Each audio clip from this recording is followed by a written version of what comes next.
Planning Committee, testing sound, 5th of June.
And I'll read out the intro. We're now live, Right, good morning, everyone. My name is Councillor Smart, and I am the chair of this committee. I'd like to welcome you all to Cambridge City Council's Planning Committee meeting taking place at 10 a.m. on Thursday, the 5th of June. Now, councillors can introduce themselves. So if you start with the one closest to me, Councillor Ashton, just introduce yourself if you say you are. Good morning. My name is Councillor Mark Ashton. I represent Cherryington Ward. Thank you. Councillor Katie Thornborough, Petersfield Ward. I'm Bob Illingworth. I represent East Chesterton Ward.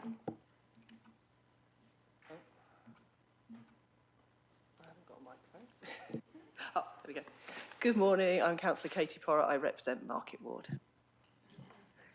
Good morning, Councillor Naomi Bennett for Abbey Ward. Thank you, councillors. And I'm Councillor Smart, chair of this committee. So alternates, we've got those apologies have been received from Councillors Bagent, Dryden, Flaubert, Howard and Todd Jones. Officers permanently at the table for this meeting are Delivery Manager Toby Williams, Legal Advisor Keith Barber, Committee Manager Claire Tunnicliffe and Producer Matt Stickley. Other officers and public speakers will join us throughout the course of the meeting, and I will introduce them at the start of relevant agenda items. Housekeeping. If anyone has any problems hearing me throughout the course of the meeting, alert me by waving their hands or advising a council officer. We aim to take a 45-minute lunch break between noon and 2 p.m. Please can those present in the council chamber note that everything on your desk could be broadcast at some point, as cameras within the room follow the microphone being switched on. If you are following the Teams meeting here in the room on your laptop, your audio, microphone and camera must be switched off. If the fire alarm sounds, please follow officers who will leave the room and exit the building via the Pease Hill staircase and exit. Please do not use the lift. Please can those participating in the meeting via the live stream indicate that you wish to speak via the chat column or raised hand option. Switch off your microphone and camera unless you are invited to speak. Please note, if a report officer drops out from the committee due to poor broadband signal, the senior officer present will take over their presentation and report and respond to questions. The process for each planning application will be the case officer will give a brief introduction to his or her report, questions of clarification from members to officers. Registered public speakers will be invited to have their say. There will be 3 minutes for those speaking in support and 3 minutes for those speaking against unless advised otherwise. The committee manager will ring a bell when you have 30 seconds remaining. Once public speakers have addressed the committee, their speaking time is over. Public speakers are unable to join in with the councillor debate. The committee will then discuss and debate the item and may ask questions of the case officer. At the end of the deliberation, I will ask the planning delivery manager to summarise the officer recommendation and which will pick up any amendments made during debate. I will then ask members to vote on the officer's recommendation by a show of hands. The council has a convention for major planning applications known as the Adjourned Decision Protocol, where there is a majority resolution that is minded to make a decision contrary to the officer recommendation. The decision to determine the application will then be adjourned and the officers will prepare a further report which will come back to a future meeting of this committee. Only those present in the chamber can vote or propose or second recommendations. For the comfort of councillors, officers and the public, I may choose to call short breaks during the proceedings. If councillors or officers require a break at any point, please indicate to me and I will halt proceedings at the next convenient opportunity. So I've done apologies already, haven't I? And I think I covered them all off, didn't I, Claire? Yep, good, okay. So declarations of interest, members. Declarations, right. Agenda item 4, so minutes. Minutes of the 12th of February and the 2nd of April. Can I sign those as a true record, members? Okay, I'll sign those after the meeting. So we're on to the first agenda item for today. It's major planning applications. Item 5, the Paddocks Cherry Hinton. I'm just going to open.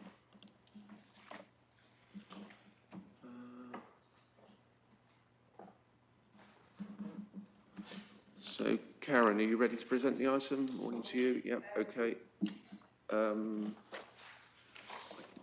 Just hold on a minute, Karen, hold on.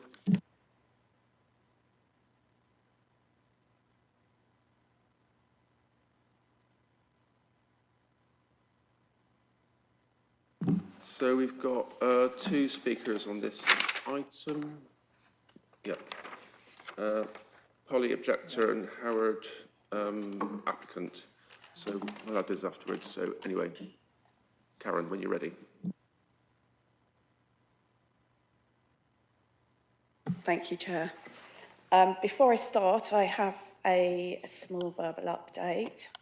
So just to introduce the application, it's a hybrid application at the Paddocks, which is 347 Cherry Hinton Road in Cambridge.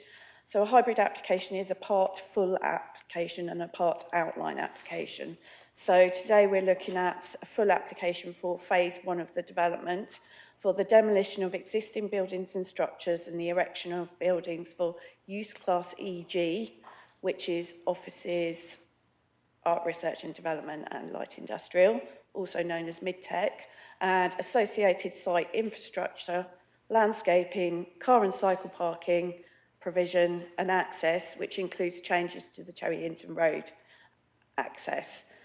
Also an outline application for phases 2A, 2B, 3, 4 and 5 of the development, with all matters reserved, to include the demolition of existing buildings and structures and in the erection of buildings, also use class EG as set out previously. So let me just interrupt a minute, Karen. Sorry. Just in case we're not going to say it. So it's unusual to have a hybrid application. We've got one today, and we'll take a decision on the hybrid application in one go. It's one application, not two separate votes, one vote for the whole thing. Thank you, Karen. Carry on. Thanks. So just to start with a verbal update. So as you see from the amendment updates sheet, there's been discussions with the county transport team with regards to the contribution to mitigate the impact of the development. So earlier this week, the applicants, officers and the county transport team met. The applicant is happy to make a contribution. It's just the calculation of the contribution and the amount of the contribution that is yet to be agreed. Thank you. So just to go on to the location of the site. So I don't know if anybody knows the area. It's within the Coleridge ward. So to the north of Cherry Hinton Road and adjacent to, close to Pern Road, which is the ring road around the city. So you have the access coming north of Cherry Hinton Road, and then to the north you have Chalmers Road, which is a residential development of 2-storey dwellings. To the east you have Kelvin Close, which is also a residential development of 2-storey dwellings. To the south you have Jasmine Court, which is, I don't know if you see my mouse, these buildings here, which is a residential.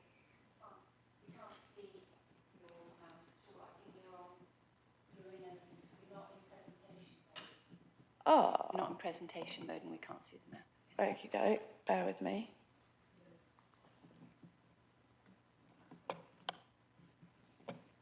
Is that present? Yeah. That's not presentation mode. If you No, I was in presentation mode on my screen.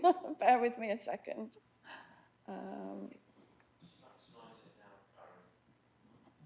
Maximise. From current slide.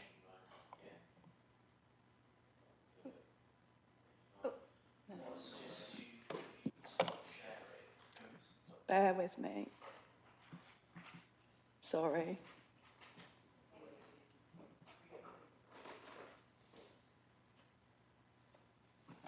Because I'm in presentation mode on there. How do I get it onto? Yeah, so if you stop sharing, Okay. how do you get onto that? If I just escape for a minute. Okay, so maximise that. Okay. Okay, now go into, are you in the meeting? Yes. Where's the, Yes, I need to do something on here, don't I? so what's this? Stop sharing there, just hang on. Sorry. Okay, so I do share Yeah. screen. must be something on here. Display settings. You'd maximise it first is what I do. Yeah, that's what.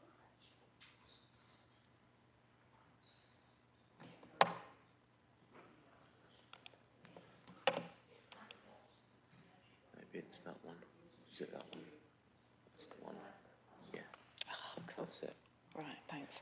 And then you probably want to... Apologies for the delay, bit of a technical problem ongoing, but I think we're nearly there.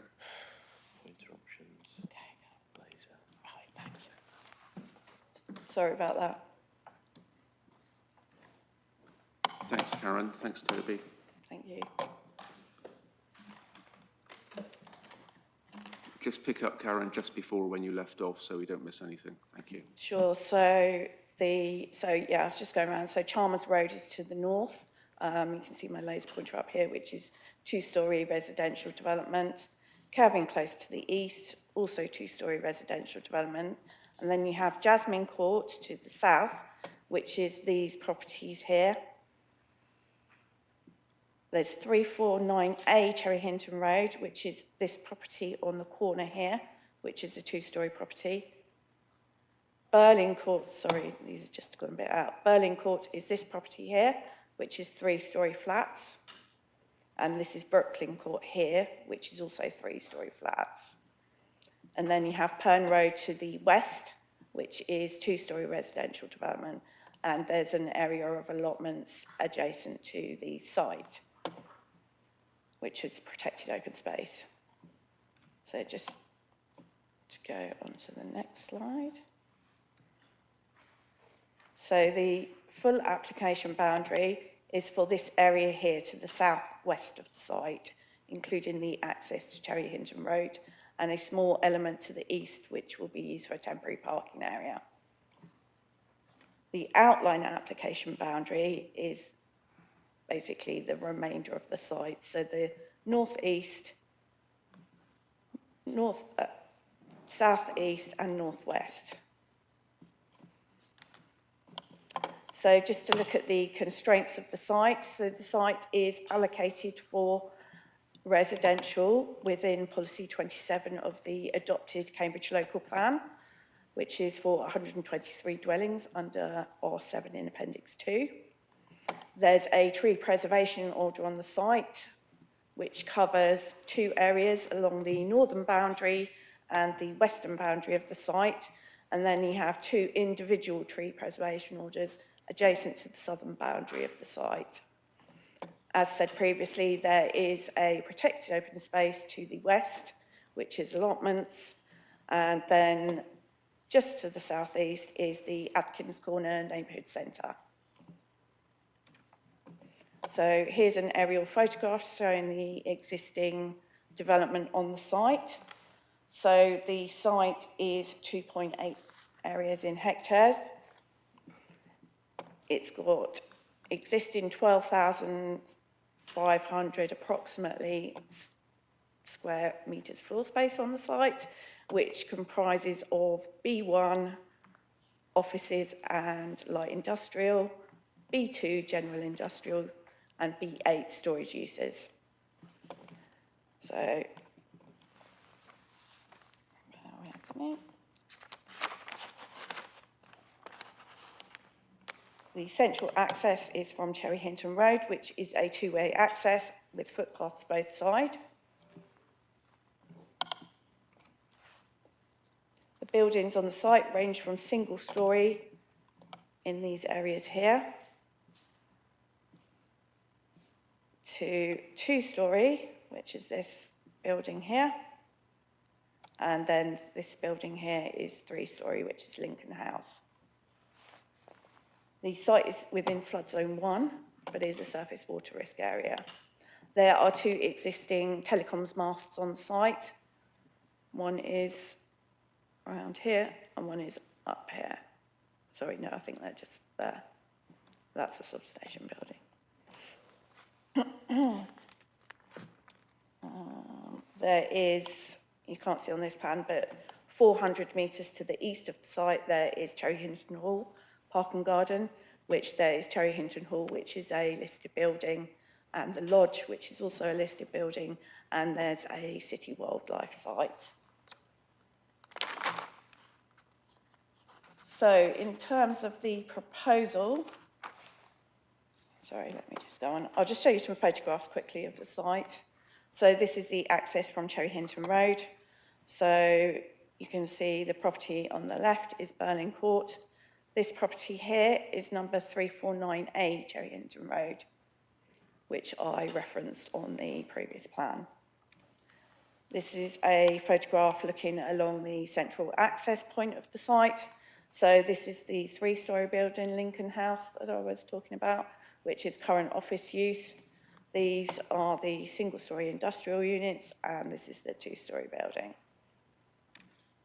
And then just a bit further, this is looking from the northern side of the site back towards Cherry Hinton Road. So again, it gives you an idea of the scale of the buildings on the site and that there is an existing central access road. So just some more photographs so you're aware of the surroundings. So this is Brooklyn Court to the left-hand side and Berlin Court to the right-hand side. And this is a view from Cherry Hinton Road. So you can just see at the back here, this is a view of Lincoln House. This is Jasmine Court, which is also fronting Cherry Hinton Road. So 3-storey development, and here you can see Lincoln House in the background. And then this is just a photograph from Adkins Corner, looking towards the site from Cherry Hinton Road, close to the Pern Road roundabout. This is some Google Map images. So this is from Chalmers Road. So a 2-storey development. You can see the buildings behind just here. And then this is from Kelvin Close. Again, 2-storey development, and you can see the buildings behind just here. So just some key facts regarding the proposal. So just as I previously said, existing office use, etc. on the site. The proposed use is for Class EG, offices, research and development, light industrial, which is mid-tech, with 925 jobs proposed. The existing floor space is 12,500 approximately, and the proposed floor space for the whole development is 24,500 square metres. So the existing access from Cherry Hinton Road would be improved. I'll go into a bit more detail in that in a minute. With the existing central access on the site removed, so internally within the site. On the site at the moment, there's 308 car parking spaces and 95 cycle parking spaces. So in the proposed scheme would have 200 car parking spaces and 388 cycle parking spaces. The majority of the trees on the site would be retained. There are 219 trees on the site and 13 trees would be removed. None of those are category A trees. There'll be significant new landscaping on the site in the form of a central landscape spine to replace the existing central access road, additional landscaping to the west of the access, and landscaping around the perimeter of the site and boundaries. And the overall scheme includes at least 90 new trees to compensate for those lost. So in addition, there will be biodiversity net gain, which is the 13% uplift in area habitat units and 590% uplift in hedgerow units. There would be a decrease in traffic, mainly due to the reduction in the amount of the car parking spaces on the site. So both in the AM and the PM peak period, the details are there. And the proposed mode share would be heavily reliant upon cycling, but with also pedestrians and public transport as a possible mode with 28% car mode. The application site is 160 metres from a bus stop on Cherry Hinton Road with a regular service and 2 kilometres from the railway station. The surface water drainage would be suds through blue-green roofs on the buildings, and the proposal would be BREEAM excellent in terms of energy efficiency, renewable energy, also urban heat island measures, etc. So just to go on to the actual proposal for phase 1. So you see the Cherry Hinton Road is at your bottom of your screen down here. So phase 1, I'll start with the access. So as you come in the access way, there will be the existing access has two-way traffic movements. Basically, new cycle parking lanes will be included on the access road now. And there will be a footpath along the western side, along with a new landscaped area. So this area is currently car parking at the moment. Then as you come into the site, so the main vehicular access is up here. You can turn left and come around here. There is a cycle access. There will be a raised table here with a pedestrian and cycle zebra crossing. So you'll have car parking along the southern boundary and along the southern side of the building, but with areas of footpaths around the building.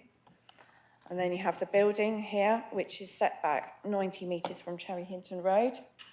The actual building, so the length of the building is 47.5 metres and 33 metres in depth. The height of the building will be at its lowest point along this position here, will be 10.3 metres to the parapet. And then 12 metres beyond, the building will be 14.4 metres high and raised to 17.2 metres high with a plant screen. So just to look in detail a bit further, sorry, that's not very clear. So it is a shell and core building design.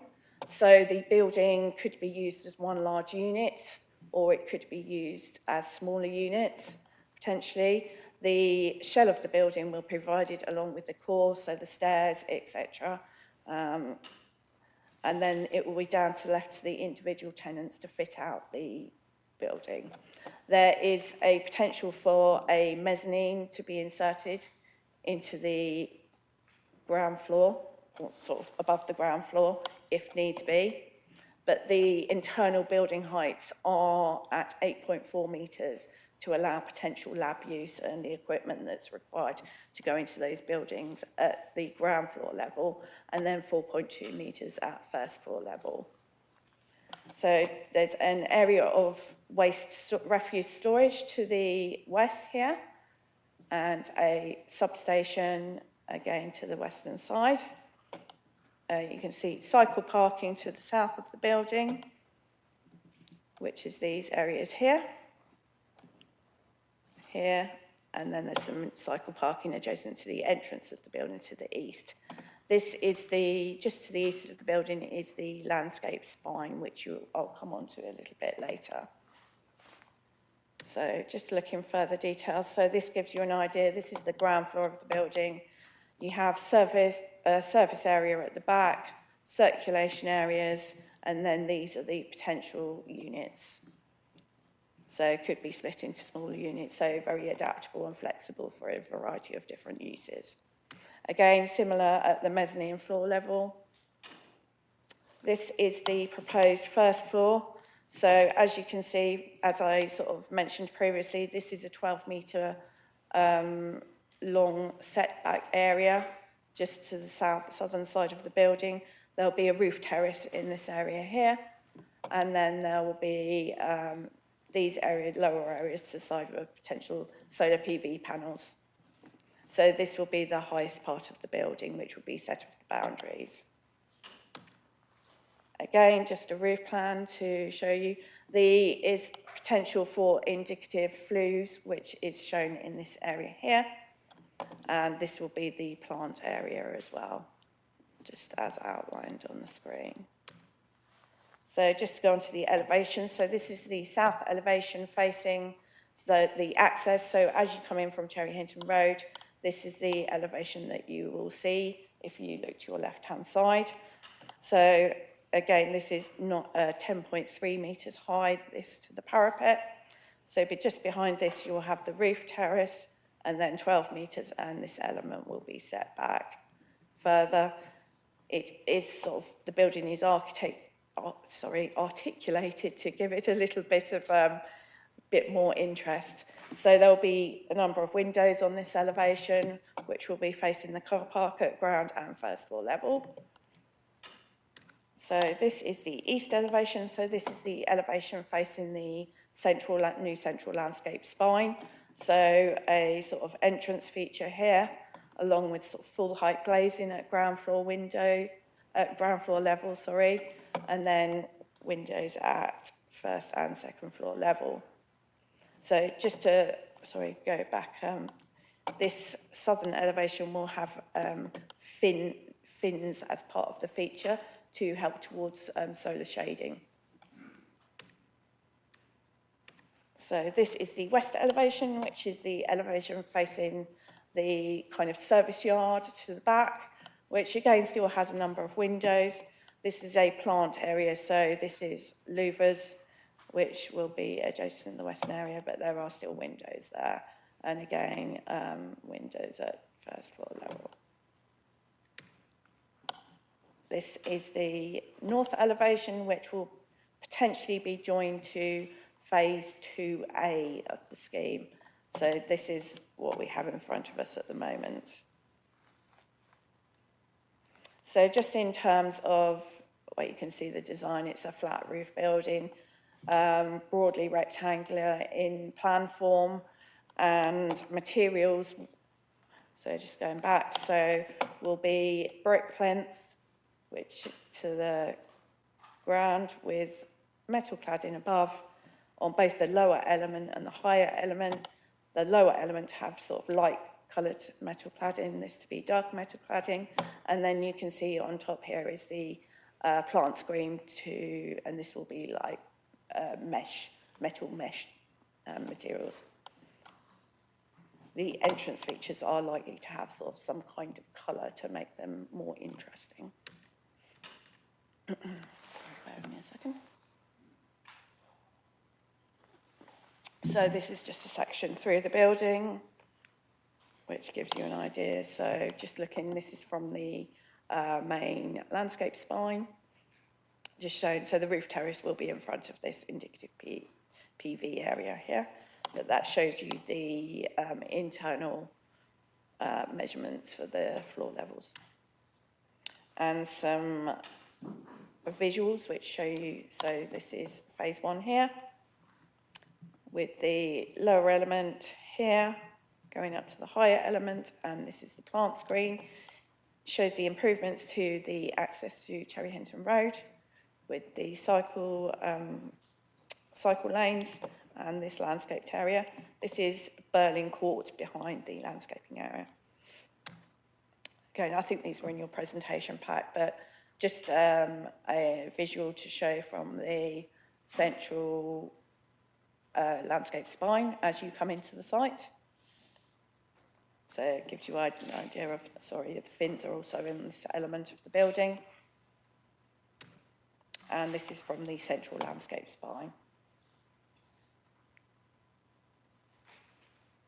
So just in terms of sustainable design, again, I think this was in your plans pack, but biodiverse green roofs, blue and green roofs, solar panels, you have shading for air source heat pumps, part of the plant, etc. So this is to go on to phases 2 and 5 of the application. So this is the outline element of the application. So this is supported, rather than being supported by detailed plans, these are indicative plans, but they're parameter plans which show the maximum amount of development which can be achieved on the site. So this is the land use parameter plan. So it basically sets out, around the outside here. So this is the tree preservation order, buffer zone protection area, so root protection area. You have the blue dashed line is the 25-metre separation distance for daylight and sunlight, which has been considered as part of the application. Again, this is the site access down here. Just to go on to the building heights and layout parameter plan. So phase 1, which I've just talked about down here. These are the other phases. So working around phase 2A is here. So just to the north of phase 1, 2B is down here, just to the southeast. Phase 3 back to the northwest, and phase 4, and then phase 5 is the final phase to the northeast. So just in terms of the colours on the plan in front of you, the paler colour orange, which is these areas around the building here, is a maximum height of 10.75 metres. The mid-orange colour is a maximum height of 14.95 metres. And the darker colour orange is a maximum height of 17.75 metres. So, and that diagram hopefully shows what the width of the buildings are, etc. The dashed red line, is a zone of deviations. Potentially move slightly further up to this maximum line here to the right-hand side. So this is the landscape and green infrastructure plan. So there is significant landscaping proposed as part of the development. So the existing central access road along down here will be fully landscaped, along with secondary landscape spines to the east and west. You have perimeter planting around the sort of cycle parking areas, etc., of the site, and then also boundary planting, adjacent to parking areas, etc. And so just to go back, that shows that the width of the central landscape spine would be a maximum of 18 metres. So in these central areas, obviously coming in and out as the buildings come in and out slightly. So access and movement plan. So vehicular traffic is the blue, which will be coming around the outside of the buildings of the site, and then you have pedestrian and cycle traffic coming in along here, across the pedestrian crossing, and then there will be a shared pedestrian cycle zone along the main landscape spine. Existing car parking areas, so there's a significant amount of parking on the site at the moment, but just to show that some of those would be retained, and these are the proposed parking areas. So they're around the back of, not the back of the buildings, but the outside of the buildings. So this just shows the phasing plan, which I think I've already talked about, just to give you an idea. So at the moment, the site has a number of leases on the buildings. These leases basically run to different times and end at different times. So the site cannot be developed as a whole at the moment. So it's basically goes on the end of the lease as to when each phase will come forward for development. And this is just a bit more detail in relation to the central landscape spine. So just to give you an idea what's in the area. So this plan to the left shows that there will be some cycle parking areas close to the entrance of the buildings. So that will be open Sheffield stands. There'll be seating areas around here. You've got a water feature. This is the main sort of route through for cyclists, but pedestrians can also walk down this side, so they can be separated from cyclists. And then you've got potential for food vans to be located in this area. And then further up this end of the northern end of the main central spine, there's a potential for gym equipment to be provided. So this will be open to the local community as well as the obviously people working on the site. Just to give you an idea of the sections through the site. So this is looking from the, where are we? From the north to south, just within phase 1. So we're looking back towards Cherry Hinton Road. So this is Pern Road to the side here. This is Kelvin Close to this side. And it works its way back throughout the site. To give you an idea of the heights of the buildings in relation to the residential properties and how they sort of step down. Again, this is site-wide sections. So this is from the west, looking towards the east. So this is Brooklyn Court, and this is phase 1 just here. So this is the building on phase 1 that we're looking at in detail today. Again, that works its way back. These are the properties in Chalmers Road.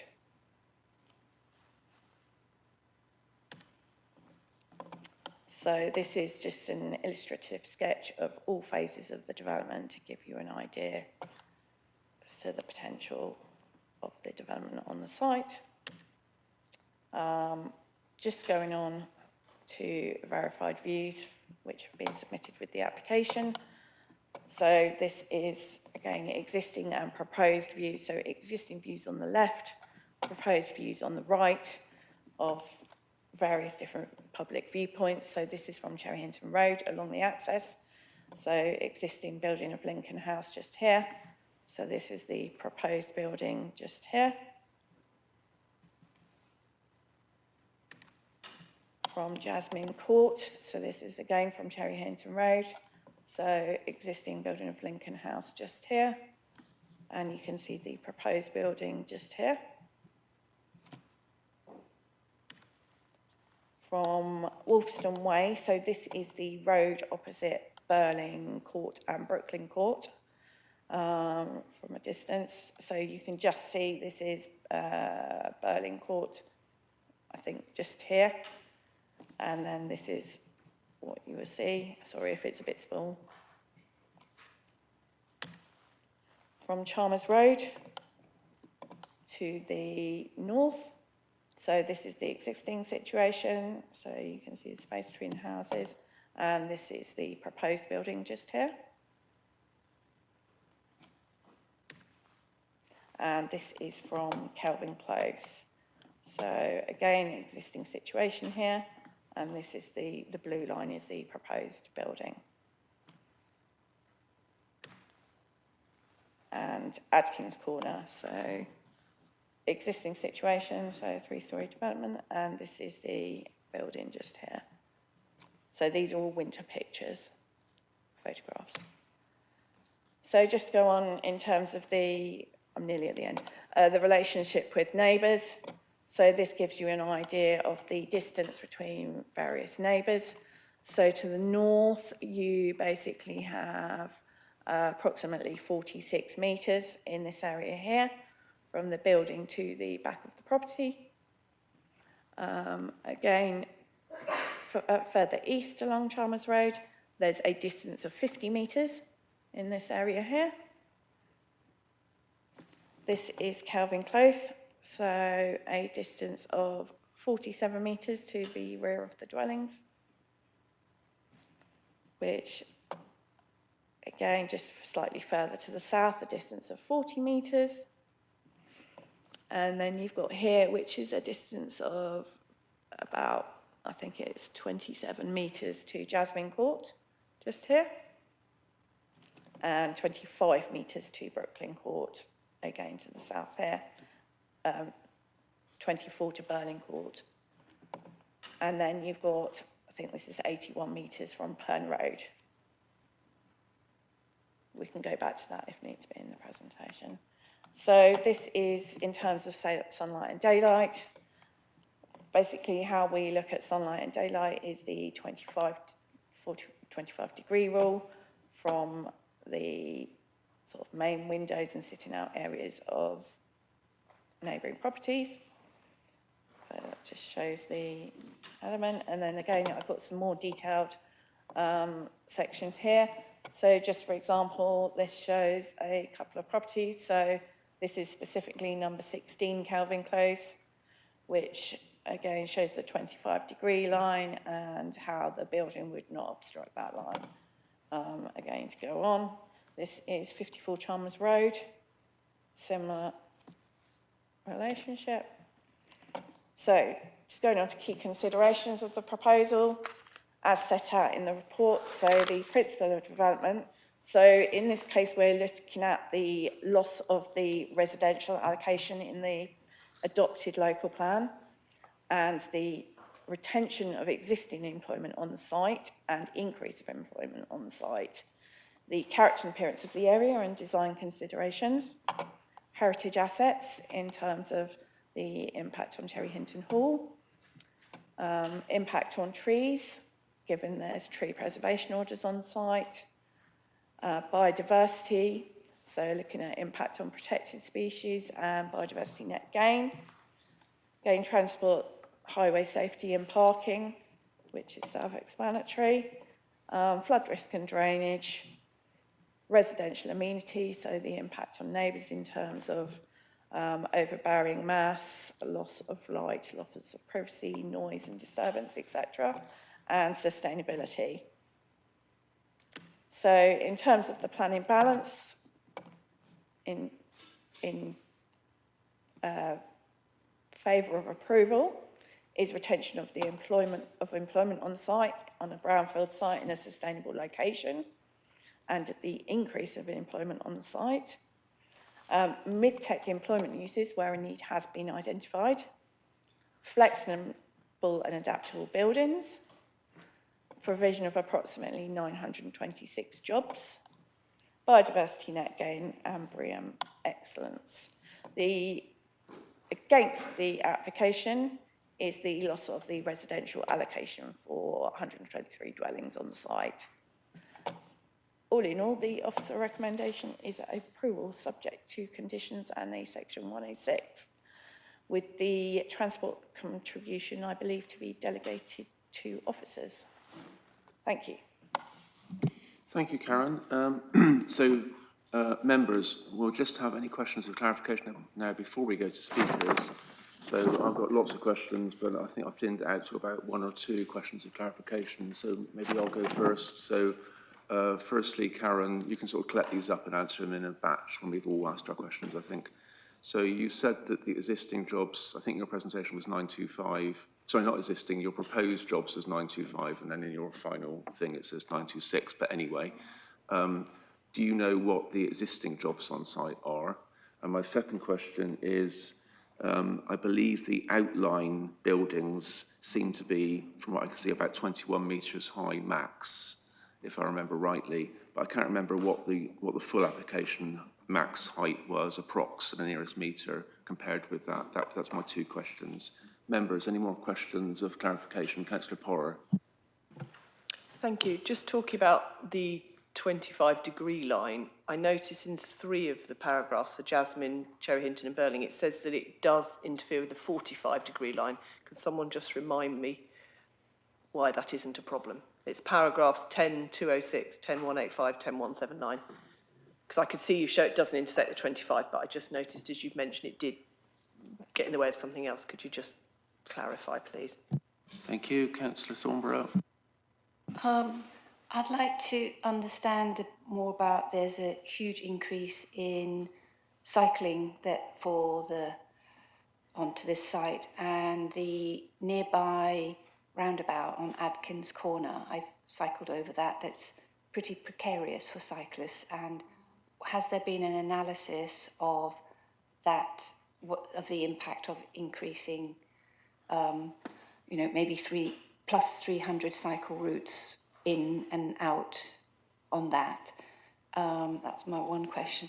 Another one is about residential amenity. There is I don't know whether the allotments along the due west of the site, that's important. I believe, and it has the impact on shadows, increased shadows on the allotments. Has that been considered, and whether that would have a negative impact on that aspect? And then I have a very technical question about I'm interested in the blue roofs design and how that will be dealt with as a condition, because the structure will need to be improved to take the extra load of the roof during the 24-hour period, and how would that be assessed? But also, the roof is designed to accommodate the rainfall. It's very explicit in one of the conditions is about how much it needs to allow for a 40% increase on a 1 to 100 year rainfall, and it's actually explicit in what that means now. But is it, where has that figure been? It was 771 litres per second, but it's just the rain we're getting more frequent storms, and the 100 year storms are much more frequent than they used to be. So I just wonder whether whether that is the right figure that needs to be used for the design. Thank you. Thank you very much, Councillor. Councillor Bennett next. Thank you, Chair, and thank you also, Councillor Thornborough, for picking up the roof point, which means I don't have to talk about it. On my factual questions, I've got questions about where the 96 jobs figure comes from. I'm assuming that this is a speculative development, and this is based on assumptions about the percentage uses and the floor area, but I'd be grateful if that could be clarified. And I'd also like to ask about, you know, how fuzzy that estimate is and how much it varies depending on different use classes. I'd also like to ask if it's intended that mainly start-up units are going to be provided, because if it's not start-up, these are not new jobs being created. These are jobs being transferred from other areas, and therefore, you know, that has an impact on how I see the planning balance. And I'd also like to pick up a mismatch between the employment numbers and provision of car and cycle parking. I can see that there's some that there's 20% for public transport and pedestrian combined, but that is still doesn't fill up the gap between the employment numbers and provision of cycling and car park spaces. So I'd like to inquire as to the reasons why, you know, about that.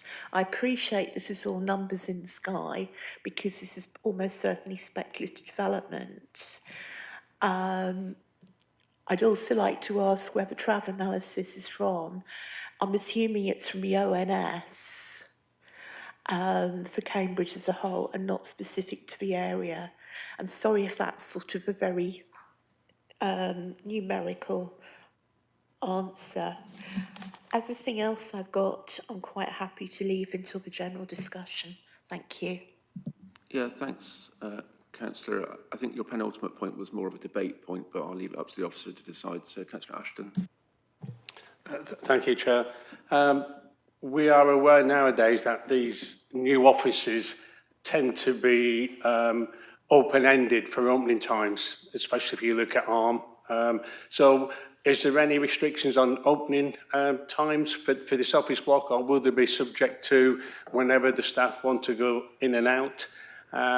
The other one has been covered by Councillor Bennett, the jobs. Will there be jobs for local people? Because obviously Cambridge has got very, very low unemployment anyway. So if you're creating 960 jobs, where are they going to come from? And then a timeline for the build.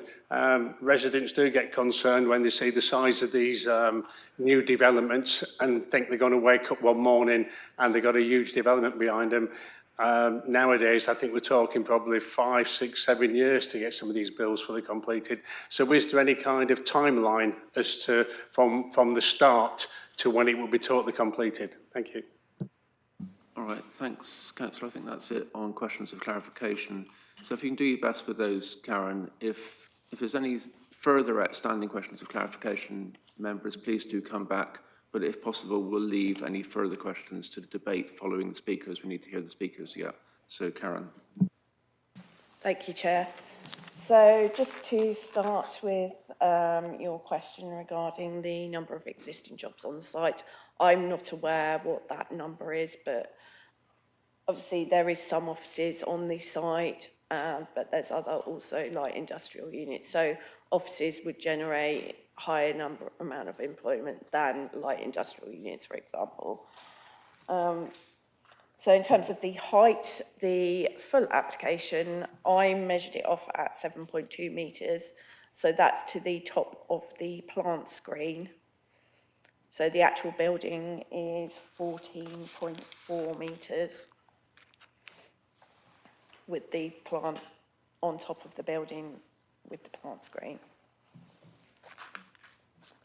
And did you want to know the phase 2, the other phases is 17.75 metres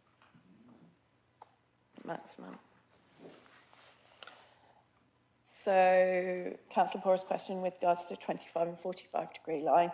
So when you look at properties directly in front of you, you look at a 25 degree line. But when you look at properties from, so for example, if you're looking at the proposed development is to the side of you, you look at a 45 degree line. So basically, if you look at the aerial map on the screen, some of the properties have windows which aren't directly facing the property, and they're the new building, they're to the side of the new building, so their view will be there. So the 45 degree line would be obstructed, but the 45 degree line up would not be obstructed. It's quite difficult to, I don't think I explained that very well. But there's a 45 degree line to the side and a 25 degree line when it's directly opposite. Yeah. If you want to come back on that, Councillor, I can Yeah, explain in the debate.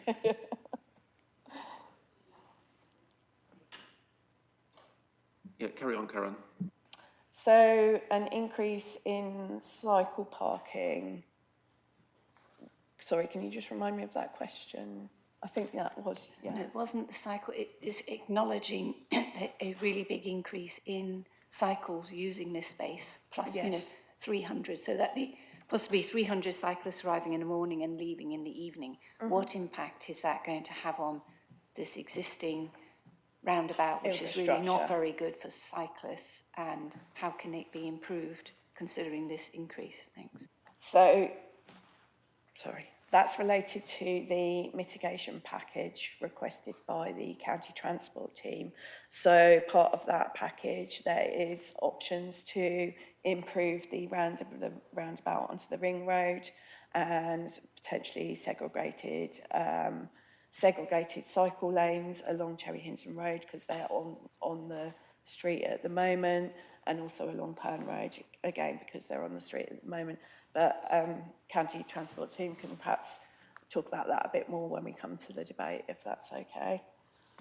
And then in terms of allotments, we can't look at that in terms of residential amenity really, because it's not habitable spaces as such, so we can't actually take that into consideration.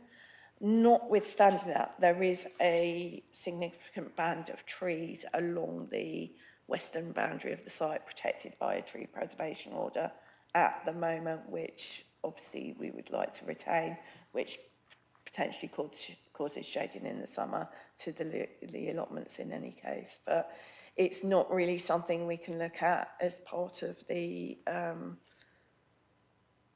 general planning considerations of the application. So the blue-green roof design for the surface water drainage, the reason for the blue-green roof design is basically underneath the site there is a significant amount of services, utilities, etc., etc. So the potential for soakaways was not possible. So that's why an alternative scheme is being looked at. Obviously, the Leeds Local Flood Authority have been consulted as part of that, and they are obviously have no objections to that scheme. Final details will be subject to a condition. So again, the Leeds Local Flood Authority will be consulted on that. But unfortunately, I don't have the technical expertise to go into that really in any more detail. I don't know if the applicants may know something about that a bit more, but yeah. So just going on, so it's 925 jobs, it is speculative, not confirmed, but there is a document called an employment density guide, which sets out certain amount of employees for certain uses. So I can only assume that number came from that document. Again, it might be a question to ask the applicants when, you know, in the debate. Yeah, so the units would be different sizes. So it potentially could be a startup unit, but it also could potentially be medium or larger sized companies that move onto the site. Again, it's difficult to say at the moment because the tenants are not in the building, it's not for an existing company, so it'd be new tenants coming into the building. And the car and cycle parking is based on the, I believe it's based on the amount of staff who would be at the site. Yeah. So, just going on, so, again, the ONS travel, I'm not quite sure, that's quite a technical, so apologies for that. Toby, do you know anything about that at all? No? No, I think Tam Yeah. will probably be able to help Yeah. with the number of cycles when it comes to the debate based on the estimations of actual employees on site at any one time. Yeah, okay. Offices, you asked about office opening, like opening times of the businesses. The existing sites on the businesses do not have, as far as I'm aware, restricted opening times. So it's not therefore reasonable for us to require these buildings to have restricted opening times. The environmental health officer has looked at that in quite a lot of detail, and obviously potentially would have suggested a condition if necessary to ensure that. But I was going to say, a lot of the uses would be fairly low, what I would call low-key, less noisy uses than what's on the site at the moment. So it's more office R&D and light industrial, which is normally considered acceptable in a residential area. So jobs for local, again, the size of the units will be a range in size. So depending on the type of job, there's potential for locals to be employed on site. The timeline for the build, I do have that information, but I would need to find it. I believe the final lease expires in 2038. So it's about, again, 15 years, I think it is. But obviously each development will be coming forward in phases. So the whole development will not be happening at the same time. Yeah, thank you. Thanks, Karen. I think we possibly slipped away from matters of clarification there, didn't we? But it's early days, we'll improve, I guess. And if you don't like the answers to any of those questions that weren't clarification, we'll pick it up later in members and we in the debate, because I think there were a couple there that were contentious potentially. Just to say further, Polly's our speaker, objector.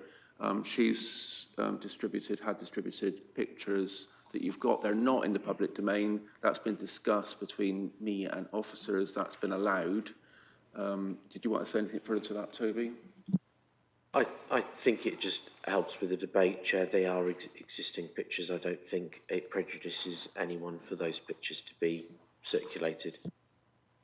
Yeah, so useful evidence to help us make a robust decision. So Polly, you've got 3 minutes to speak. Sorry for the delay there. Thank you very much. You've turned it on, have you? It's gone red? I Yeah, have. Yeah, okay, so 3 minutes and half a minute before the end, the bell will go to let you know you come into the end of your time. Thank To you. Good morning, councillors. I'm a resident of Kelvin Close, and I'm speaking on behalf of the residents at number 4, 6, 8, 10, 12, 14, 15, 16, 17, 18, 20, 21A, 24 and 32. We essentially share the concerns of the landscape officer and the urban design officer.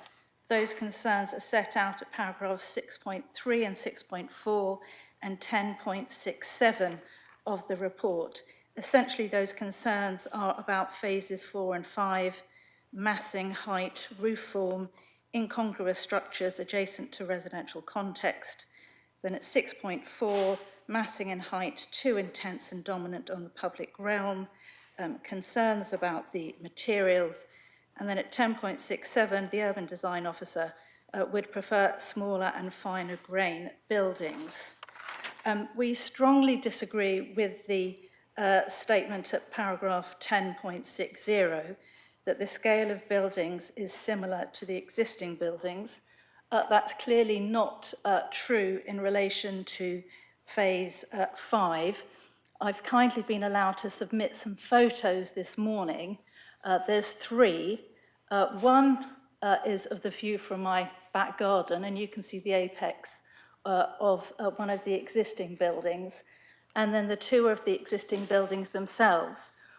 What is missing from this report is the height of the existing buildings, and I've had that confirmed on behalf of the proposal, people making the proposal, that the existing height is 7 metres. So that's the apex of the building that we can see from the forecourt and from my garden, and again in the picture, photograph with the trees. So that's 7 metres. The proposal, at their highest, they will be 17.75 metres. That's approximately 2.5 times the size of those existing buildings. I don't see how that can be described as similar to the existing buildings. Taking a rough estimate from my pictures, that would take those new buildings to roughly the same height as the top of the trees. And that's the point of that, where we've got the 3 sort of warehouses and the trees. I think that it was clear from the photos put up this morning with a view from Kelvin Close in the blue building, you could see was effectively towering over those properties. I say that it will dominate the landscape and the environment. We're constantly reminded of the importance of being in open space in our gardens, physical and mental health. This is seriously going to compromise people's enjoyment of their gardens along that side of Kelvin Close, and I would invite the committee to reject the application. Thank you very much, Polly. Is you turn your thing off, have you? Thank you. Okay, next speaker is the applicant, Howard. Hello. So same, Howard, you get 3 minutes to speak, half a minute before the end, the bell will go, let you know you come to the end, so when you're ready.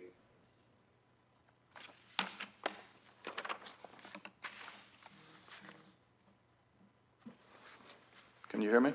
Yeah. Yeah. Good morning, councillors. I'm Howard Redhouse of Berwick Hill Properties and the retained development manager for the applicant, Columbia Threadneedle Investments. The applicant is a leading investment manager of UK real estate, and they're a strong supporter of his city with many developments and assets here. We'd like to thank your planning officers for the recommendation for approval. Over the last 2 years, we have worked tirelessly alongside them through numerous pre-apps and workshops to arrive at these refined proposals. Their expert input has been greatly appreciated. Thank you, Karen, Tom and Tam. The site is currently allocated for residential development. However, the site is not available to deliver within the local plan period due to the existing lease profiles. The draft emerging policy removes the residential allocation in favour of retaining the employment use. Our proposals are a redevelopment of a secondary estate for mid-tech accommodation, provided in shell and core condition to allow occupiers to curate a facility to match their needs, whether that's for R&D labs, pilot plant drug production or other knowledge cluster uses. The provision of mid-tech accommodation is supported by you. In March 2025, Greater Cambridge Warehouse Industrial Space needs evidence-based supports and identified a significant need for mid-tech space. These proposals involve the phased development of a brownfield employment site, and that will address that current shortage. The proposals articulate our high aspirations for placemaking, which encompass a pedestrianised central landscape spine, planting of 91 new trees, sustainability in the form of PVs, bike and mobility scooter charging, car charging, and a building design to allow long-term flexibility. These principles have been cornerstones of our design decisions that have not been always easy due to many on-site constraints. Parking is reduced from 309 to 200 spaces. The development offers a real alternative to private vehicle commuting with cycle facilities and a new voice station at its heart. We've been very cognizant of the urban design. The proposals are designed terracing back the upper floors to maximise the spatial separation to neighbouring residential. Many of the structures are further from the residents to those presently on site. We've heavily engaged with the community, a website, mailing to 3,000 addresses, social media adverts viewed over 29,000 times, an on-site public exhibition and follow-up webinars.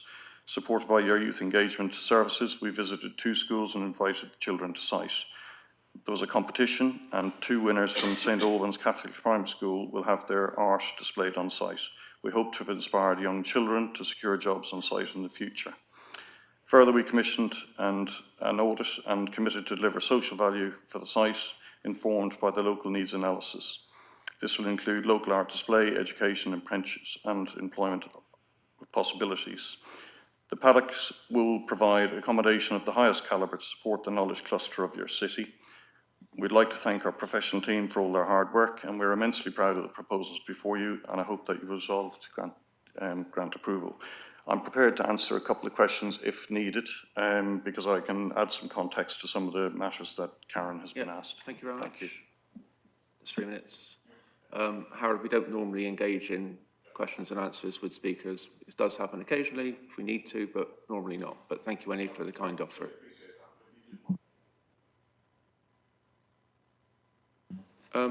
So just before we get into the open debate, I just wanted to make sure that the points raised by the speakers weren't lost, to me anyway. So firstly, in terms of what the objectors said, Karen, as far as I understand, it relates to my questions earlier for clarification. The existing buildings are, well, with regard to her property anyway, 7 metres-ish. And then the phase 1 is 14.4 metres, I think you said. And then the outline for the next phase was 17.5 metres max. So don't answer now, hold on. So there's that. And then the other thing that I wanted from what Howard said was, so a question in my mind was the fact this site wasn't going to be built out as housing. So he said that it's not possible due to the existing plan period, and you might want to also comment on the new plan period, but anyway, there's that. That was my point. So members, obviously you can pick up on anything else that the speakers have said and anything you want to raise as well. So debate. Councillor Thornborough. The outline application includes the parameter plan with building heights and layout. In the past, when we've had parameter plans, the maximum height, when schemes come through, the maximum height has sometimes been described as a recommended maximum height. And so the maximum height is not the maximum height, it's something that might be considered, and very, very often they come in above the maximum height. So how can we give any reliance on a parameter plan when we've experienced this anomaly? And then I'm really uncomfortable about having a parameter plan with a possible allowance in the future of a 2-metre change in the footprint of the buildings, which would bring not just the building closer to gardens and houses, but also the highest points moving towards the houses and gardens. So I'm concerned about that. And also, I think we need more detail. I think we need more detail about the impact and the mitigation for cyclists, for safe cycling nearby. It's not just the additional users of cycling to this site. It's the additional cycling on other cyclists going through that roundabout. I think it needs to be very robust rather than just an idea that there could be an agreement in the future. Thank you. Right, obviously we've got Tam here as well on terms of highways, so the case officer can refer to him if she needs to, might well be wise. Can I go back to you now then, Karen, get some responses to those? I don't want to mount up too many questions for you to answer, and then we'll go back to members, please. Thank you, Chair. So just to confirm, in terms of phase 1, the lower height closest to the boundary with the neighbours at Brooklyn Court and Burling Court is 10.3 metres. And then there will be a setback with the higher element at 14.4 metres, being set 12 metres further back.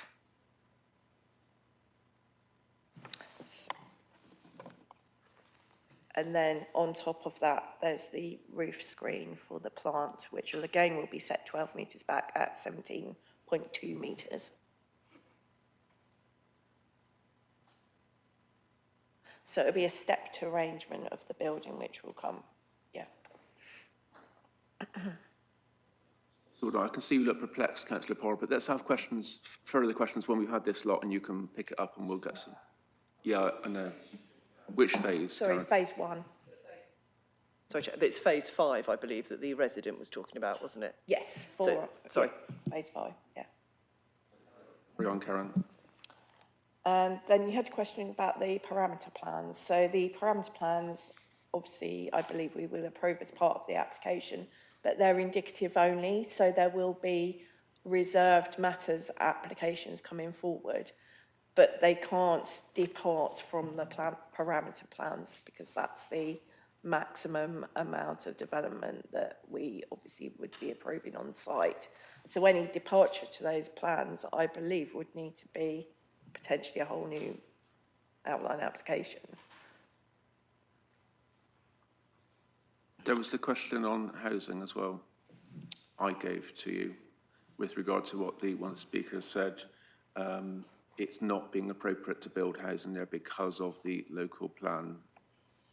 Yeah, because there's leases on the existing employment buildings, the site is no longer going to come forward within the local plan period, so within the next 5 years. So potential, you know, it won't be, housing cannot be delivered as part of this site because of the existing leases on the buildings. Thank you. Toby, what's this one? Yeah, it's just a matter of clarification, a word that you used. So the parameter plans are the formal plans that you'll be asking to consider for approval. So they're not indicative. They are the formal plans. If an applicant wants to come in with a building that is beyond those parameters, as Karen said, it's either a fresh application or it would be a Section 73 to amend the parameter plans, but they wouldn't be able to go beyond the parameters that they've sought permission for without those further steps, Councillor. Right, thanks for that, Toby. So, Councillor Thornborough or Councillor Power or both, do you want to come back on any of that? I suspected you did.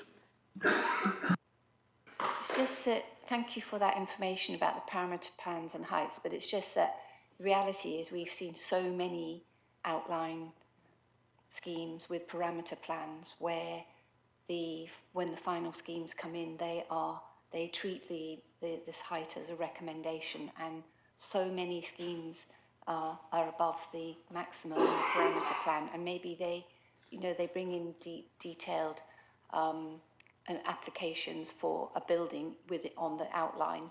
So the new applications for a building on the outline site that's got consent, and it just happens a lot, and it's difficult to have confidence in this information when we've got experience of that. Thanks.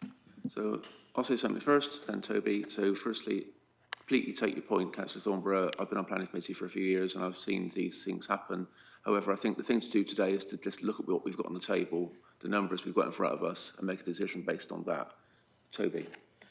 Yeah, I mean, that's exactly what I was going to say. You can't kind of judge the application on the fears what might come forward in the future above the parameters. That would be an unreasonable position to take. It has happened on some sites, like CB1 is probably one of the best examples where there have been exceedances beyond the initial outline parameters on Station Road.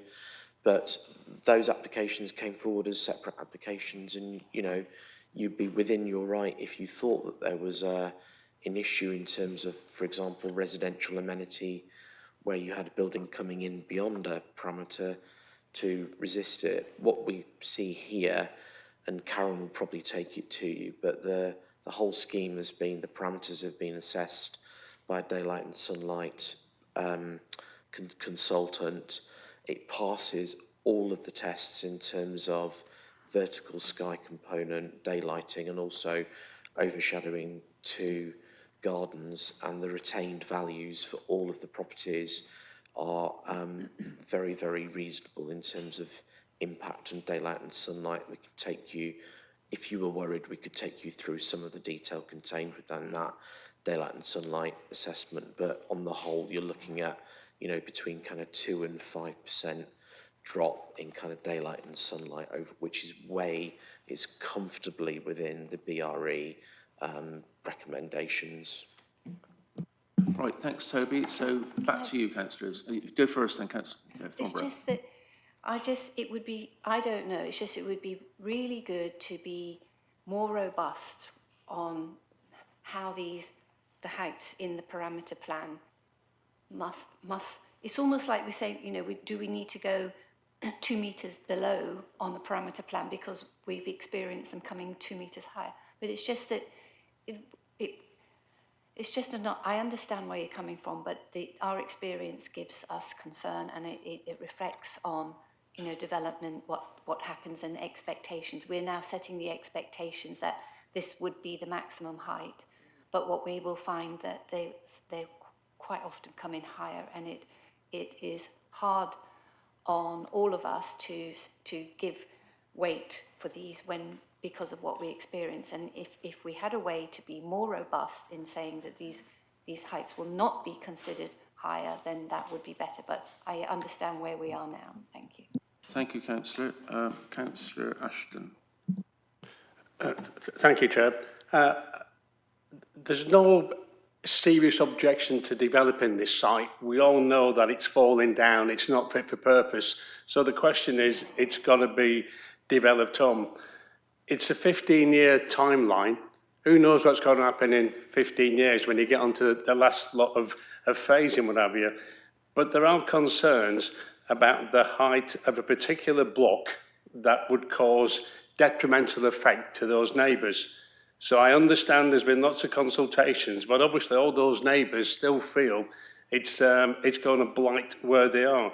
So I think the question we seem to be saying is, can we give consideration to the height of the block that would cause problems on that part of the site? Because that's where the concern seems to be. So is there some kind of recommendation we could put in to say we review the height of that building with the planners to see whether we could come to a suitable arrangement that they can work with, and that the residents then, it blight them?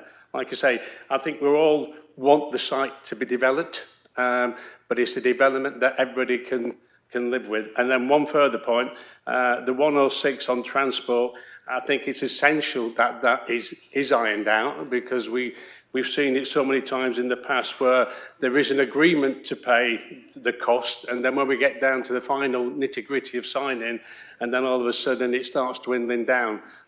So we have put a formulation forward, from what I can understand, to justify those costs. We haven't pulled it out of thin air. So again, I think that needs to be setting a line in the sand to say those are the costs that need to be borne in mind on this development. But again, going back, I think that site is suitable for development. It would love to be housing, but again, we know the reasons given why it can't be housing.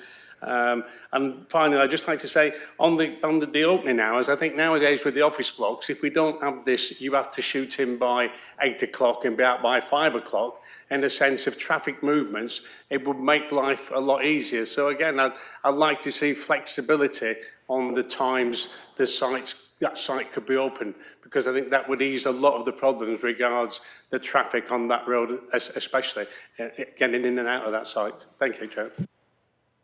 Quite a few there. Do you want to just do those then, please, Karen? Please, questions, answers.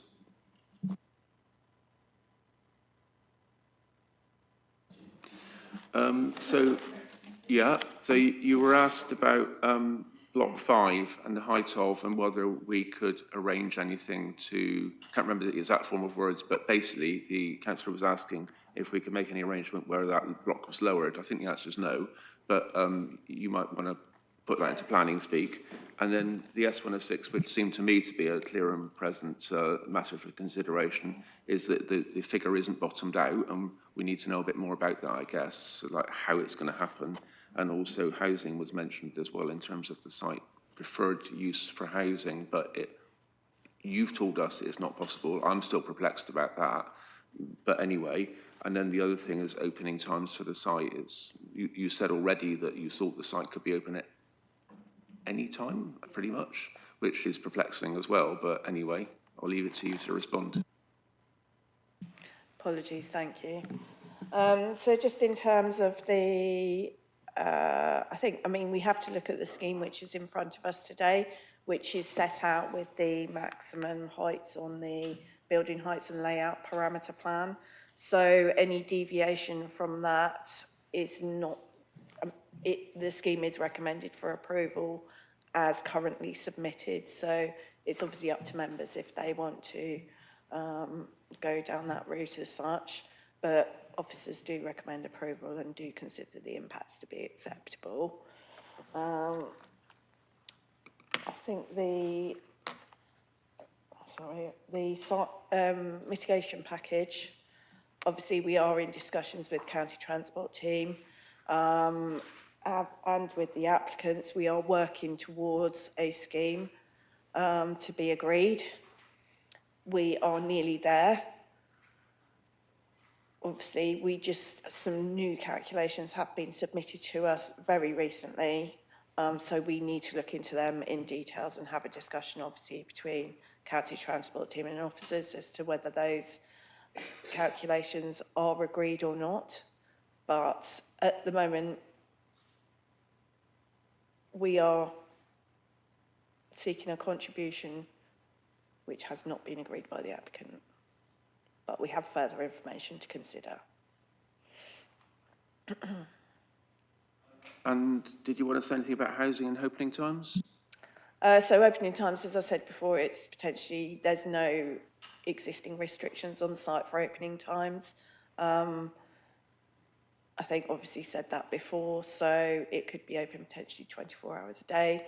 Likely uses, it's not going to be 24 hours a day, and the uses on the site are the lower key sort of employment uses, I would say, in my opinion. Right, okay. I'm feeling there's a lot of questions here that are arising, and I'm not quite sure we're really bottoming out. I've got you, Councillor Ashton, I'll let you come back. But just to say on one of your points about Block 5, height of, etc. So the option, to answer your question, as far as I can see, the options that are open to us and you are to defer the item, which is the soft option, or to refuse it.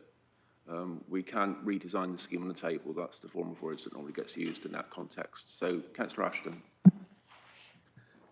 Yeah, I mean, obviously it was pointed out by the resident, there is concerns by our landscape officer at 6.3 when we read it, the massing of those buildings close to the residential ones, and 6.4 the urban design. So we have got concerns ourselves. over phases 4 and 5. And I think that's where we're coming from. It's phases 4 and 5 which are causing the concern. And I don't know how we can deal with that in this hybrid scheme, whether or not, because it's a hybrid, there is an allowance to say we permit the other part of it, but 4 and 5, because it's in the hybrid, then that we can look at that and come back, because it's a hybrid and not, in a sense, full outline. So whether that does give a scope to say 6.3 and 6.4, I think, and we refer to them for the reason why, at this moment in time, 4 and 5 causes us the problems. And I'm happy with the rest of it, but 4 and 5 is definitely the issues. The general thrust of your argument, I agree with Councillor. I'm concerned at the, it's the hybrid application. We're being faced with the full application for a part of the building that's much lower and more acceptable, I think, and the second part of the outline, which is, in my mind, much less acceptable. And we're meant to take them both together, and that's the problem for me. Toby, you want to say something?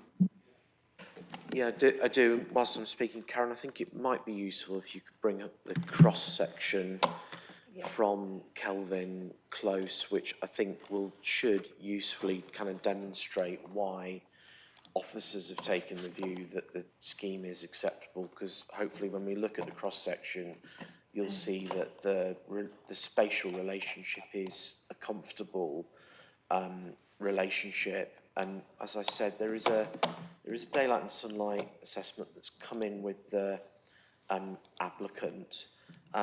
It passes all of the BRE standards. So to refuse an application on kind of residential amenity, I think is going to be very, very difficult for the local planning authority. You're not even in an area where it fails and you're kind of balancing what that adverse harm would be. It's extremely comfortable. So is that Kelvin Close? So the top, Karen? Sorry? the top The top one. plan is Kelvin Close, number 16. Bigger at all, Karen? Yeah, sorry, apologies. I was trying to do that. And whilst Karen's making that just the point on kind of principle, the officer report does go into a lot of detail around the principle. We have talked to policy officers around around this issue, and they, having spoken to them, are relatively comfortable with the proposal coming forward, because it will fill a gap in the market, particularly for mid-tech uses. The applicant is very keen on delivering mid-tech uses here, and it is not a site that's being promoted in the emerging local plan, nor is it counted as part of our 5-year housing land supply. So it's not something I think that we could substantiate as a reason for refusal. And you can quite clearly see there both the angle of view from the gardens and that 25-degree line. All right, thanks for that, Toby. That's really useful. So just to be clear, the BRE test is the industry standard for this sort of thing. So you can see that there. Do you want to say anything about that, Karen, before we have any questions? This image on screen. No, I'd just like to clarify. So in terms of the height of the building adjacent to building 5, the height of the phase 5 building adjacent to the properties in Kelvin Close, it will not be 17.795 metres. It will be 14.95 metres and then set down to 10.95 metres. It will be a stepped approach. So if I can go to, sorry, just whiz back to, a plan. This one.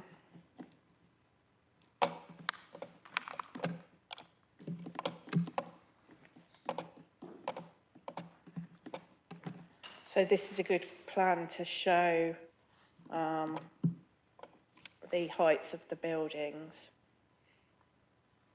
So the darker orange is the section that will be the 17.95 metres.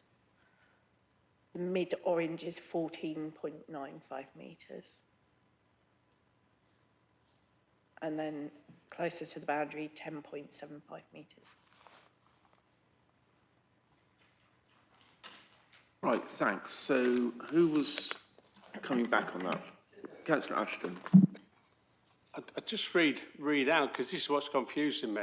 6.4, the urban design officer, no objections as amended, subject to conditions. It sets out that improvements have been made to the massing of the buildings in the later phases, but the massing and height may seem too intense and dominant on the public realm, and finer grain buildings are preferred, which would better reflect the character of the generally smaller buildings, mainly houses in the surrounding area. So it gives us a point here of reference to say there's still concern regards the massing of those buildings there, and it says subject to conditions. So my question is, can we put conditions on at this point, or is it just yes or no? Because I don't want to say no, because I think the site wants developing, but I do have concerns regards the height of that last block, and it's how do we deal with that? Is the question in the legal process, and I think that's where I'm coming. Yeah, I mean, I know you've been on committee before, Councillor, and this back again today, so welcome, by the way.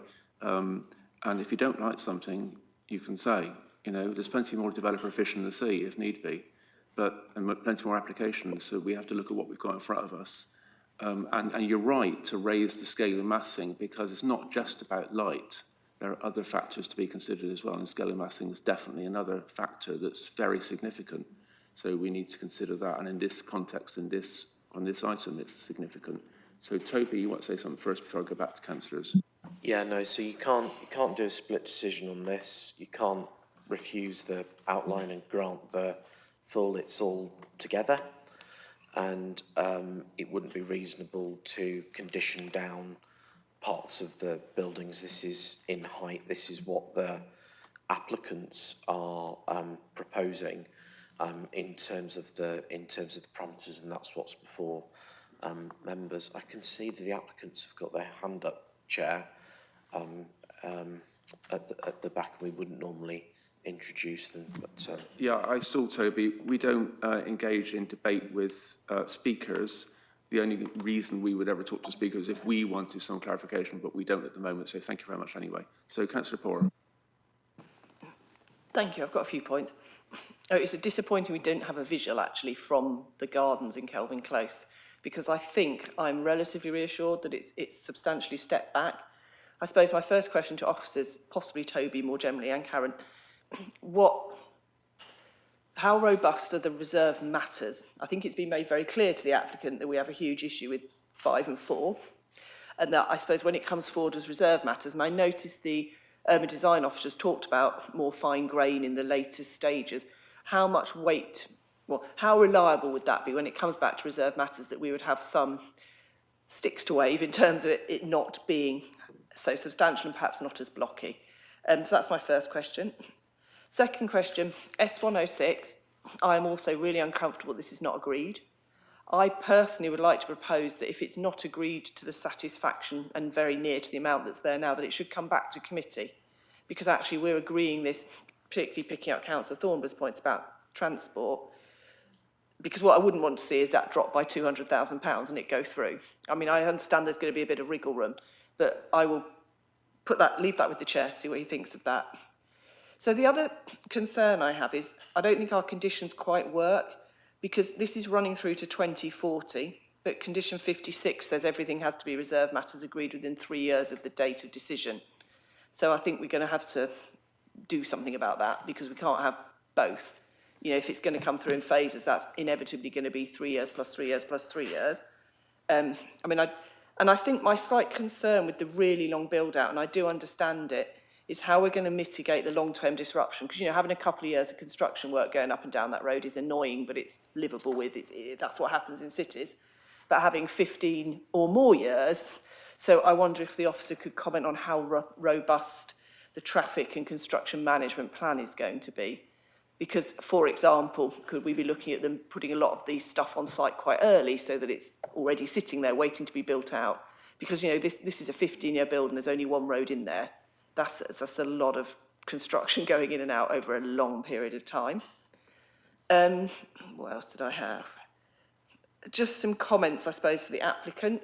I would really like to see the landscaping coming forward early, if it does go through with reserve matters, because those kind of trees you plant early will be the ones that flourish. You know, and if we're waiting until 2040 to put in the last set of trees, that's not going to be ideal for anyone using the site. I'd also like to reiterate the design review panel welcoming consideration of later stages, I think particularly 4 and 5, because they will be able to assist you, I think, in making that more acceptable, I would hope. Can I also ask for a power supply to be put in when it comes to reserve matters for the food vans? Because there's nothing worse we've found as having a nice food van then belching out tons of diesel as they park up for 4 hours a day to cook whatever food it is they want. So I think that would be a very positive to have an electrical supply. Admittedly, they may have to pay for it, but that's fine.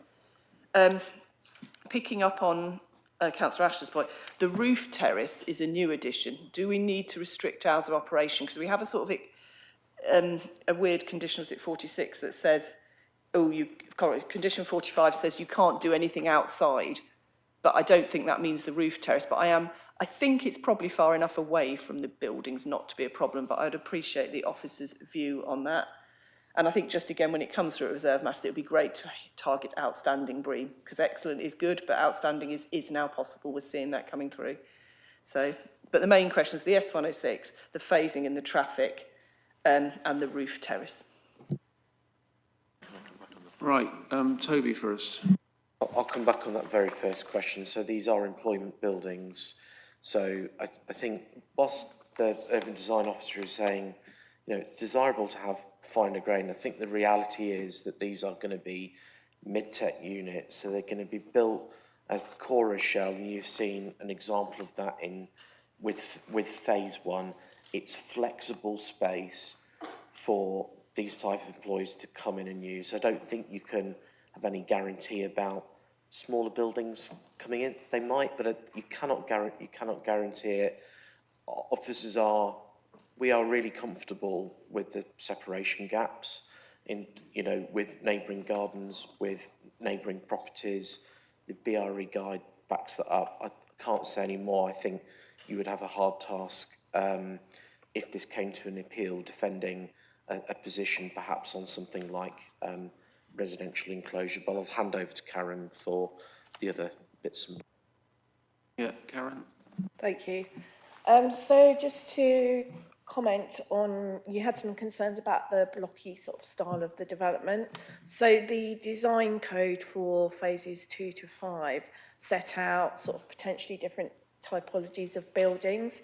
So the buildings to the rear potentially have like pitched roofs to break up the mass, that kind of thing. So the heights would be the same, but there would obviously be some changes and it may not necessarily be blocky. Yeah, obviously transport mitigation, yeah, we're working hard to come to an agreement. So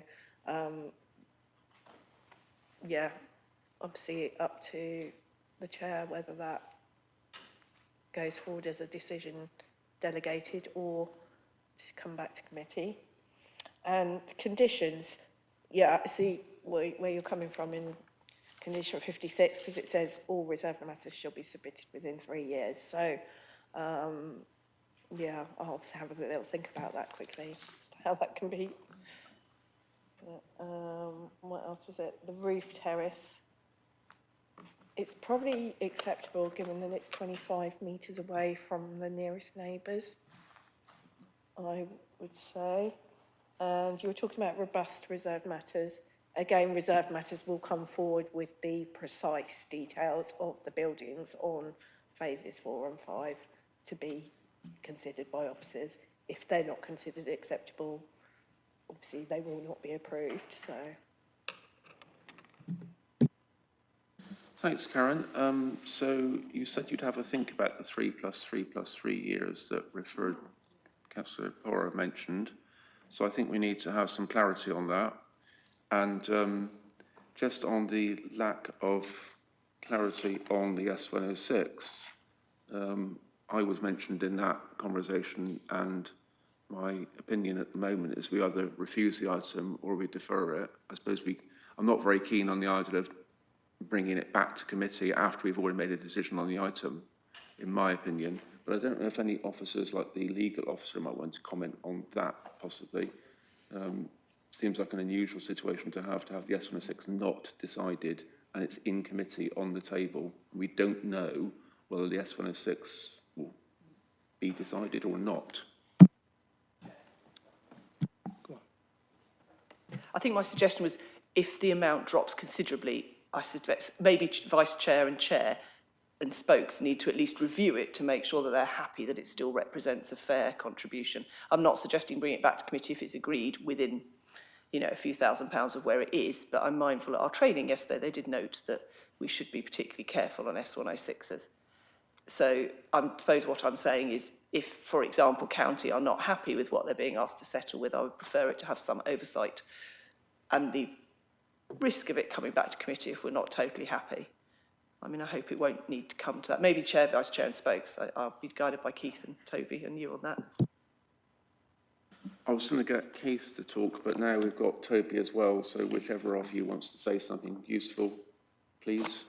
I'll try and add something useful. I think you've currently got delegated to officers alone.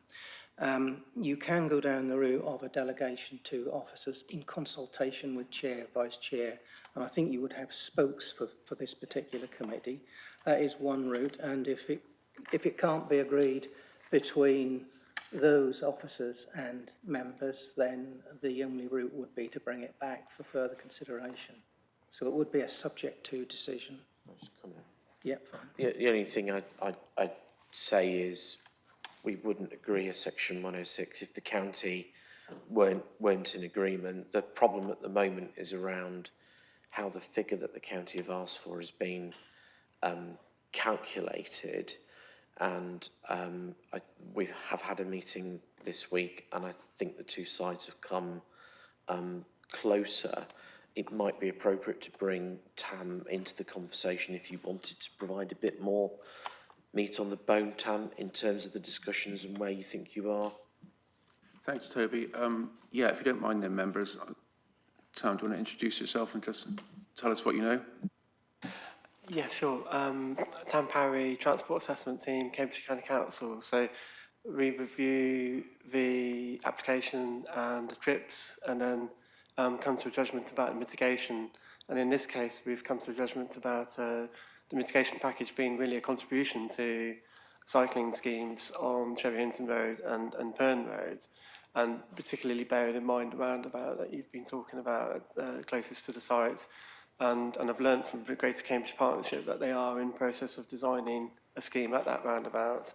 So we're very keen to focus the contribution to that location.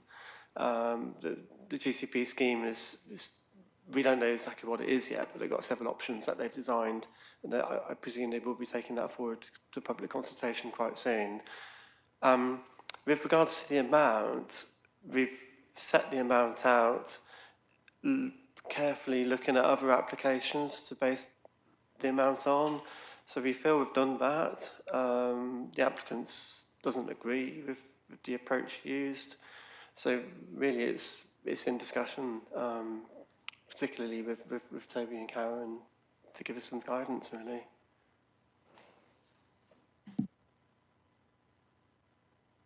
What did you say, Tam? Toby and who? Oh, Karen, And case Karen, officer, sorry, right, yeah. okay. Yeah. Guidance, Yeah, right. so Give us some guidance then, Karen. Serious, this is a very serious matter. This is money that we need for developing roads around the area so they can cope with the new development. And we've not had agreement from the applicant. The applicant is refusing to agree to the amount that we've set out quite reasonably. And we're expected to make a decision to approve this item today. And that's not acceptable as far as I can see, unless we can have some mitigation way of getting around this problem. Yeah, exactly. So what do you suggest?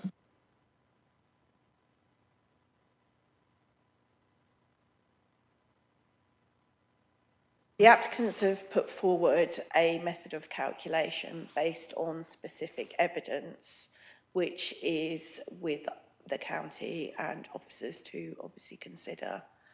Now, that's quite detailed. We received that information yesterday, so we need to take that into consideration before we come to a view. Thank you very much, Karen. Toby?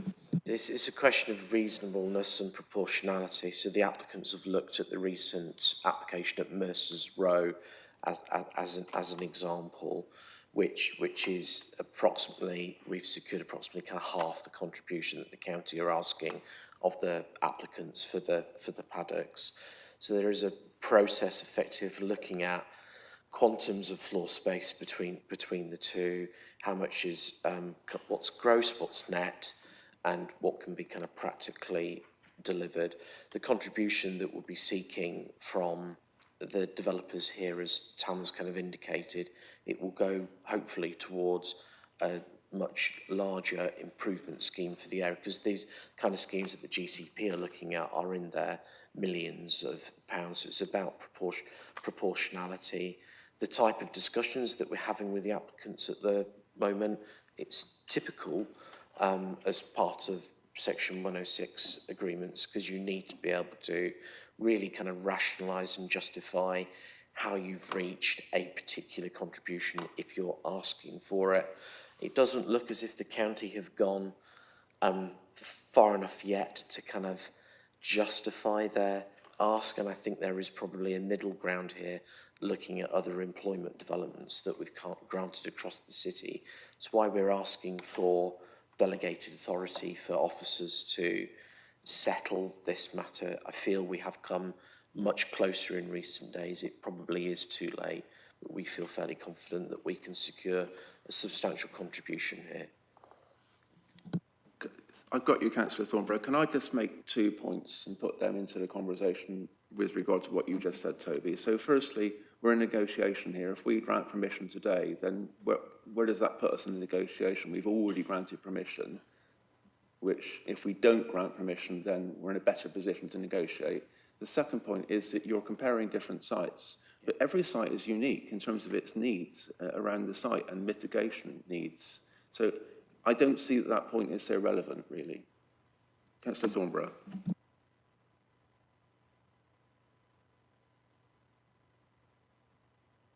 The Flying Pig site, it's not called the Flying Pig, but that site had a similar amount, I think, S106. But that S106 was actually agreed 10 years. It was the same amount 10 years before the final S106 was agreed. So proportionately, everything is getting less because everything is getting more expensive. So I don't know. So I think it should be based not on what is happening elsewhere, but what is the need here. And also, if we have a S106 agreed today, and the scheme takes 10 years to deliver, then again, the proportion of contribution to what needs to be done is actually much smaller. So it should be based on much more of the reality of what is needed and how it's going to actually make the mitigation that we need, not a sum that is comparable to another site.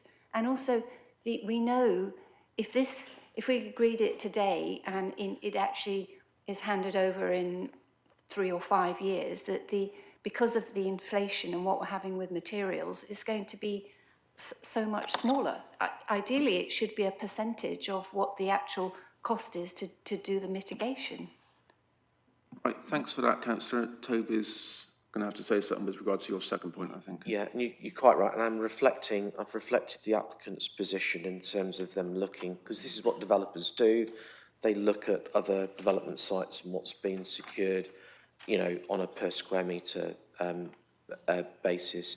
What I'd say about contributions, what you're saying is not quite right.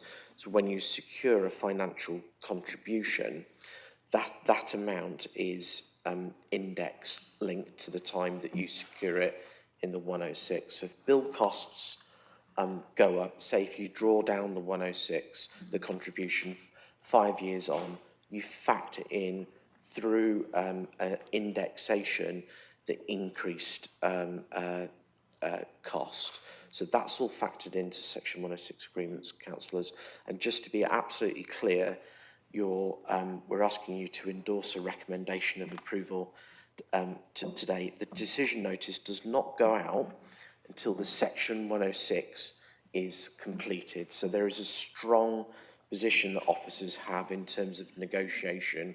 You will also see, as part of the recommendation for this application, which we haven't had recently, is that we've given a timeline. We've given 12 weeks for the 106 to be completed, with the caveat that if we can't reach agreement, officers have discretion to refuse the application. So there's a lot of pressure that we're building into the recommendation to try and get that agreement between the county and the applicants. Thanks for that, Toby. That's useful.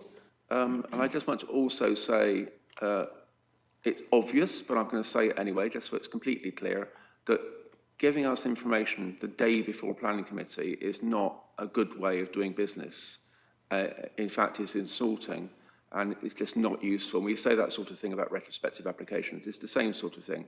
We need to work in a business-like way, both between the council and applicants and everyone else concerned. And so, just to say. Right, any more points? Councillor Bennett. I've got 2 points. One is on the scale and massing. I appreciate the points being made by Toby about daylight, but aren't we also concerned about overlooking? And at what point do we consider that? Is it now at this stage of a hybrid, or when we get building 5 through? I'd also like to say that if we're relying on setback to reduce the impact of heights, we really need to see a labelled to scale diagram so that we can see that for ourselves. You know, I am a maths graduate, but even I can't assess scale in my head when I'm not even being given the parameters, and I don't like doing it in my head. So how are we going to ensure that we have the proper information at the right time to make the decision? That's my point 1. And also point 2, on the parameters, Chair is always emphasising that we have to make decisions based on the information put to us, but we've not seen any analysis or breakdown of either the applicants' arguments or the highways officers. So how can we make any judgment, and how can we approve on that basis? The only point that I can make is I'm very familiar with the Mercers Row application. It's in my ward, and because I've been to all the pre-app meetings, I actually stood down as a planning councillor on that application. And there is no comparison. Mercers Row is set back in a very quiet suburban location in Abbey Ward. It has never been an accident black spot, and there are very few risks to mitigate. The mitigation on Mercers Row is very, very detailed and small scale, which is why the figures are lower. There can be no comparison with the site on Cherry Hinton Road, which is a main accident black spot and has very heavy traffic. Sorry, that's my bit. I don't know if it's any use. No, it's very useful. Thank you very much, Councillor. Councillor Poore. Just quickly come back, I'd be happy for it to go, as Keith suggested, to say chair, vice chair and spokes for the S106, because I think Toby's made a good point. There's a lot of leverage we have, but I think that would add a little bit more, if that would be, not me as spokes anymore, of course, but so it won't be coming across my desk. But and the other thing, I did ask about the long-term 15-year build time and how we could be confident that the construction management would reflect protecting the residents who live at the bottom of the large access road, because that's a long time to be coming in and out. So I wondered if you'd be able to come back on that. Thank you. Any more? No? Yes, Councillor Swanborough. It's great to know that it's index linked, this figure, but what if it takes when does that start? Is it from today or is it from when it's signed? Because it may, you know, we may not sign it for 6 months or 12 months. Okay, yeah, so Karen, do you want to do those questions then, please? Thank you, Chair. So first concern raised was with regards to scale and massing and potential overlooking.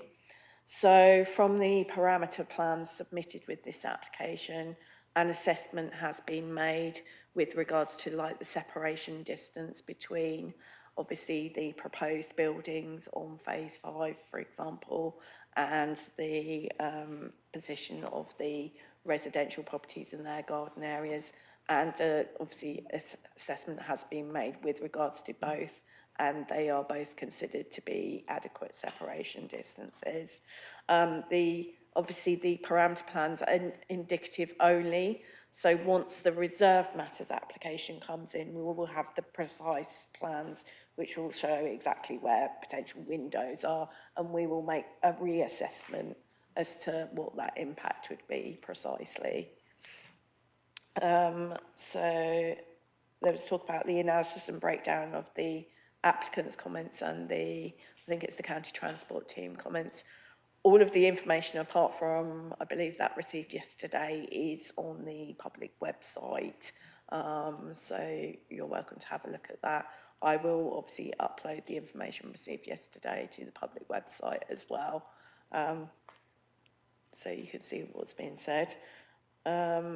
Yes, I acknowledge your point about Mercer's Row and Cherry Hinton Road being different. I do. And then there was a question about the construction management plan. That is a condition of any consent, and obviously, and that will be detailed for each phase of the development. So there'll be a construction management plan for phase 1, and then once the later phases come forward, there will be new schemes for those submitted phases. Thanks, Karen. Want to come back on anything? There was a question on overlooking. I don't know if you answered that or whether I missed it, but as far as I could see, there were solar panels on the roof anyway. Would there be any activity? Would anybody be on the roofs overlooking any of the houses? I thought not. Sorry, phase 1 has a roof terrace. So phase 1, so the detailed application that we're looking at the moment has a roof terrace, but it's 25 metres away from the nearest windows to the neighbour. We don't know if there's going to be roof terraces on the other buildings at the moment. And we don't know the hours of operation of that roof terrace. They could be any time of We don't. day or night. It could be any time of day, but potentially we could limit that if considered reasonable. Councillor Thornborough.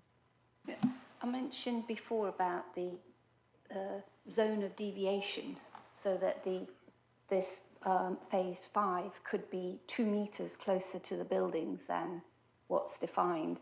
And is it usual to have a zone of deviation in flexible building edges? Yes, councillor. Sometimes you have them on the edges there, sometimes you have them within kind of lengths of buildings as well. It's quite normal. For example, that was part of the Beehive. They had kind of zones of deviation. It's very common. Councillor Thornborough. The relationship in 4 and 5 to those buildings is a sensitive one, and it's not fully supported by the urban design officer and landscape officer. So it's just, I can't understand why we're allowing a zone of flexibility in an area of contention. I just don't understand why it's come in like that. We are where we are. Take the worst case, the edge of the tolerance as the worst case, and consider that for your decision. And by the way, the applicant did have their hand up to speak again. As I said earlier, we don't engage in debate with speakers. Does any member of the committee want any question answered by any of the speakers? No, I don't either. So Councillor Ashton. Yeah, it's just confirmation of the process we're going to go through now, because I'm totally torn with this. As I've said earlier, I'm in favour of this scheme, But I'm really concerned with the phases 4 and 5.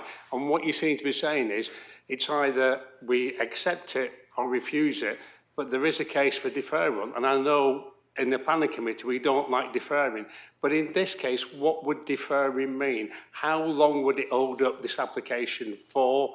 Could it be turned around quicker to get the point sorted out? So in my mind, like I say, I can't approve it with this that block, and I can't turn it down to a certain degree because I'm in favour of like 95% of it. So it's just this last bit that's causing concern.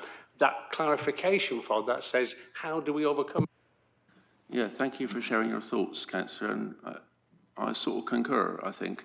If I can attempt to say something first, and maybe when I follow up Toby, is in terms of deferring, yes, I've said before, I'm not very keen on deferring, but in terms of we don't want to defer, some members of the committee are quite happy to defer. So it's up to the committee to vote on that if that's going to be a proposal.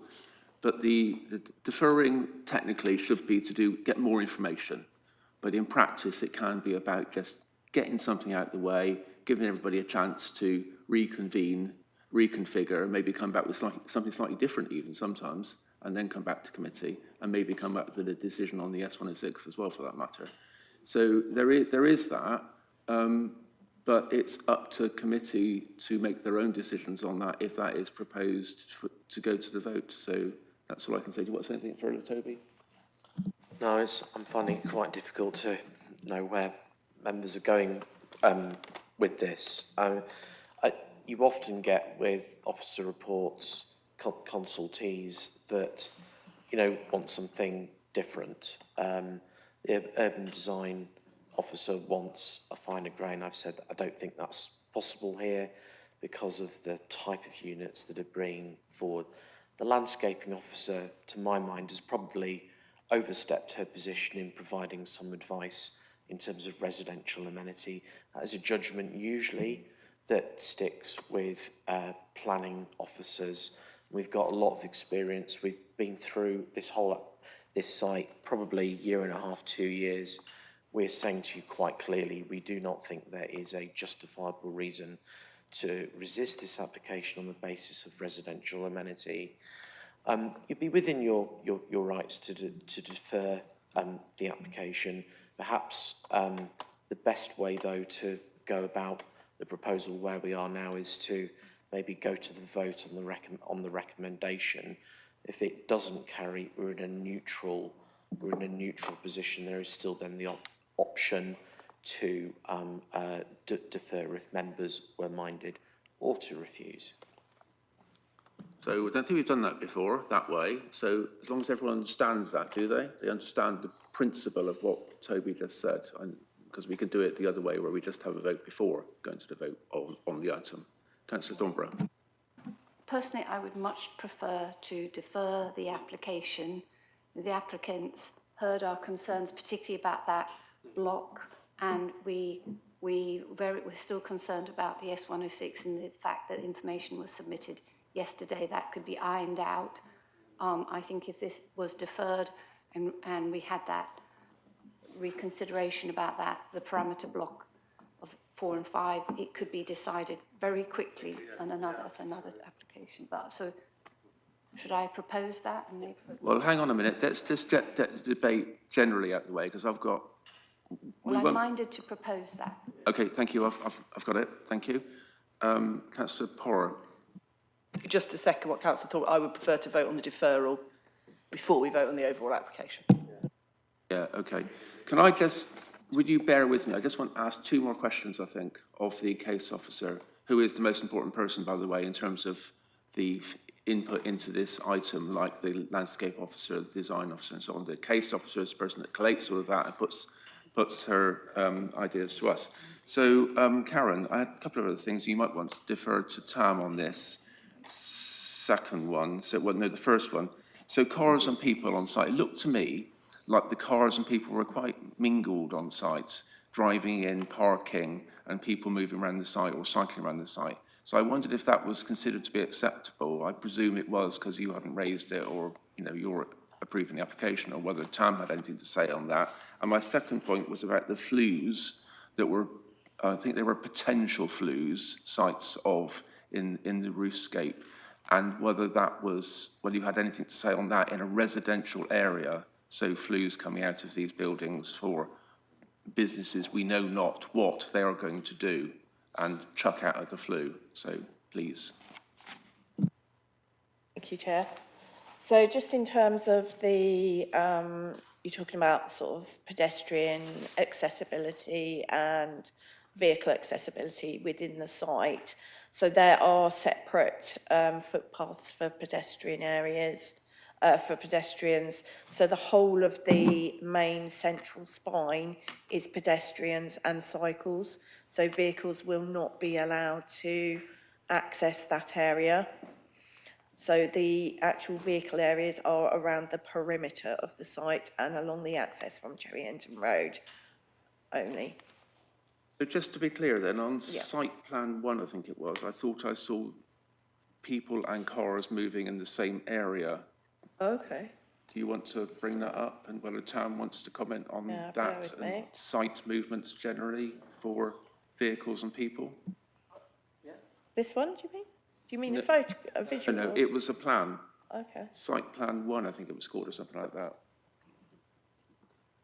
It had some parking on the bottom left of it, not that one.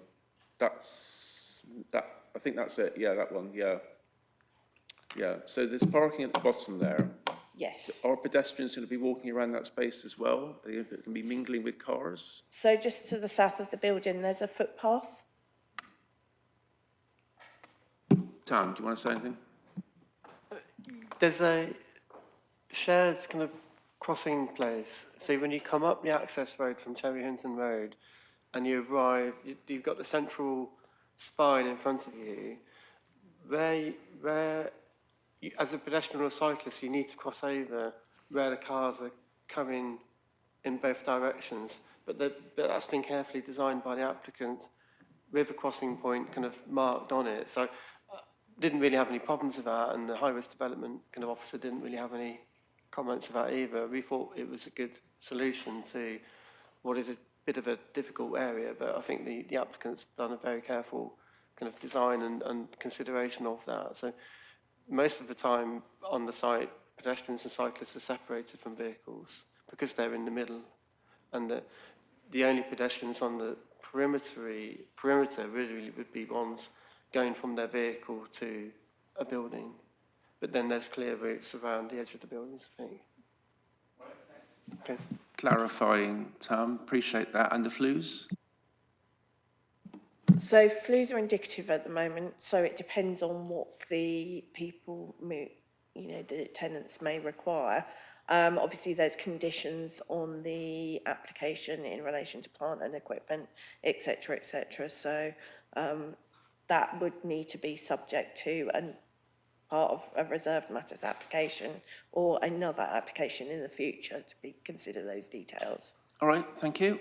Thank you for bearing with me on those 2 points. So Councillor's got a proposal to defer the item for more information on S106 amount, and Councillor Ashton? And block 5, that wasn't more information, was it? That was just that we didn't like it, or some of us didn't like it. Councillor Pora? I would say more information as well, because I think to make an informed decision on block 4 and 5, I would like a visual showing me what it looks like, well, in effect, the photograph the resident gave in, so that we can actually see it, because to me that's critical, because I'm reasonably confident it won't be a huge issue, but I'm not confident enough.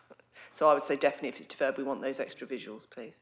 Yeah, I apologise, Councillor Ashling, you're right. You did raise the matter of understanding the height of it relative to other buildings, as did Councillor Bennett. And there's a lot of expertise in this committee, but I think we need a better...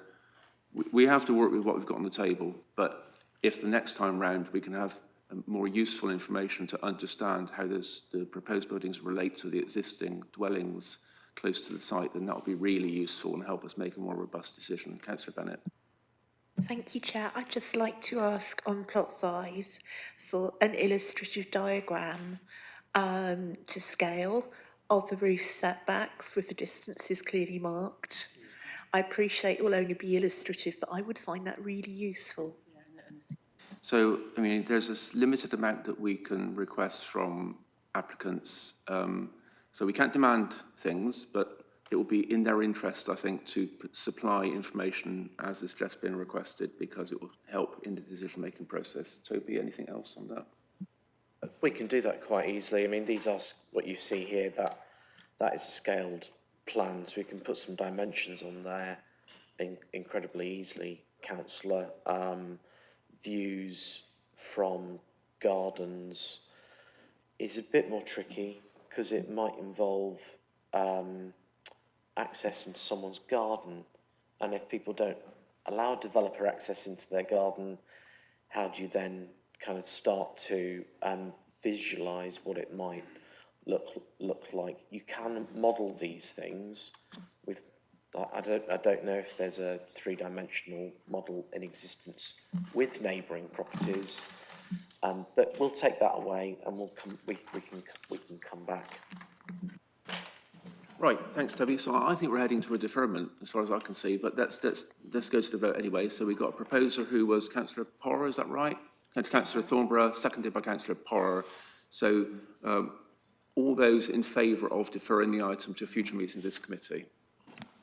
That's unanimous, Chair. Right, so we'll do that then. Thank you very much. And when it comes back, we'll have to debate the item fully. There may well be different members of this committee in place. We're not all here today, as few apologies, and but at least some of us will be able to share information that we've gleaned today from the application, subject to how the application comes back to us when we see it again, assuming the applicant wants to do that. It's now, that clock is wrong, of course, 12:20. I'm sort of thinking we might as well stop for lunch now. Yeah, we'd normally have a break, but I think we might as well just stop for lunch. So that's 45 minutes. So that'll be 45 minutes from now. I can't do the maths, I'm exhausted after that item. All right then, so thank you very much for that. Very good debate, thank you. I hope the applicant is happy with that. I think that's the best outcome that we could expect today. Thank you very much. Sorry, what?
Then please.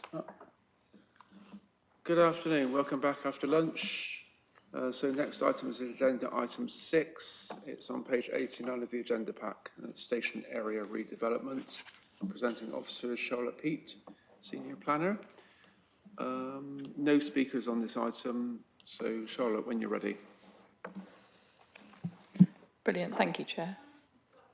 Yes. I think I just need to make a declaration because the cost for the feasibility for this work is also, there was a grant given by Cambridge City Council, I think, to support this. There's many people, this is several grants, mainly from, a big one from a cycling charity, but we also made a contribution. Thanks. Thank you for that, Councillor. Right, okay, Charlotte, over to you. Thank you. I'll just share my screen.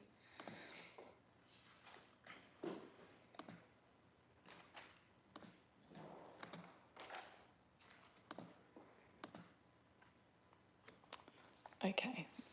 So this application is a Section 73 application to vary conditions 38 and 39 of Planning Permission 12/1622/FUL to increase the level of premium parking spaces from 5% to 16%.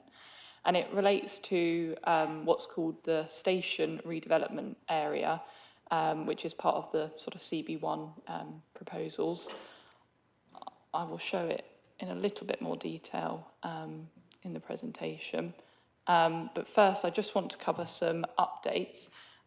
So CamCycle chose not to comment when they were consulted on the application, but after I asked them if they would, they put some comments forward. And basically, they chose not to comment originally because they have sort of been a stakeholder in this project. So they've been looking at this proposal for some time as part of the Cambridge Cycle Crime Task Force, and have been in discussion with Greater Anglia about the proposal. So in the comments they've now given me, they're very pleased that Greater Anglia has kind of pushed this project through. They outlined that originally Greater Anglia wanted a much higher level of secure parking, which they worked with them to pull down to a more reasonable level. They did sort of comment that there would be preferable ways to deal with some of the cycle parking theft. So they highlight sort of a solution to have a security person on site, and different options. But they have no objection to the application, but that's just to explain why they didn't comment originally. Sorry, Chair. Charlotte, can I just have... Yeah, Councillor. I'm also on the Cycling Crime Task Force, and I think I should probably excuse myself from this discussion. It's your prerogative, so if you want to sit at the back then, please. Thank you very much. Yeah. Charlotte? I didn't mean that the way it sounded, Councillor. I just meant you're not meant to sit on the benches for decision makers. You know what I mean. Right, carry on, Charlotte. Okay, super. So I've just brought up the location plan from the previous application and an aerial photo to show the site to which this relates. So the original application consisted of a redevelopment of the area inside the Red Line to accommodate a hotel, cycle park and retail units, and this was given permission back in 2014. So the cycle parking, which is sort of the relevant subject for this application, was a multi-storey cycle park that was installed when the application was built out. Yeah, I'll go into more detail as the proposal goes on. Just to give some background on why this has come forward, the application has come forward through a funding bid to Active Travel England to reduce bike theft and improve the functionality of the cycle park. The funding bid was in response to issues and criteria raised by the Cambridge Cycle Task Force, including Cambridge City Council, CamCycle, Cambridge Police and other representatives who review cycle issues within the city. What's come forward as part of this application is the change in level of premium parking and this needs planning permission because of conditions placed on the original application. But there are other improvements coming forward as part of the funding package that aren't part of the planning application, but we have been informed of. So there are improvements to Sheffield hoops to make them secure. There's a new zone, an improvement for the cargo bike. There's a new CCTV being installed. So just to give members kind of that context that this comes forward as a package of improvements.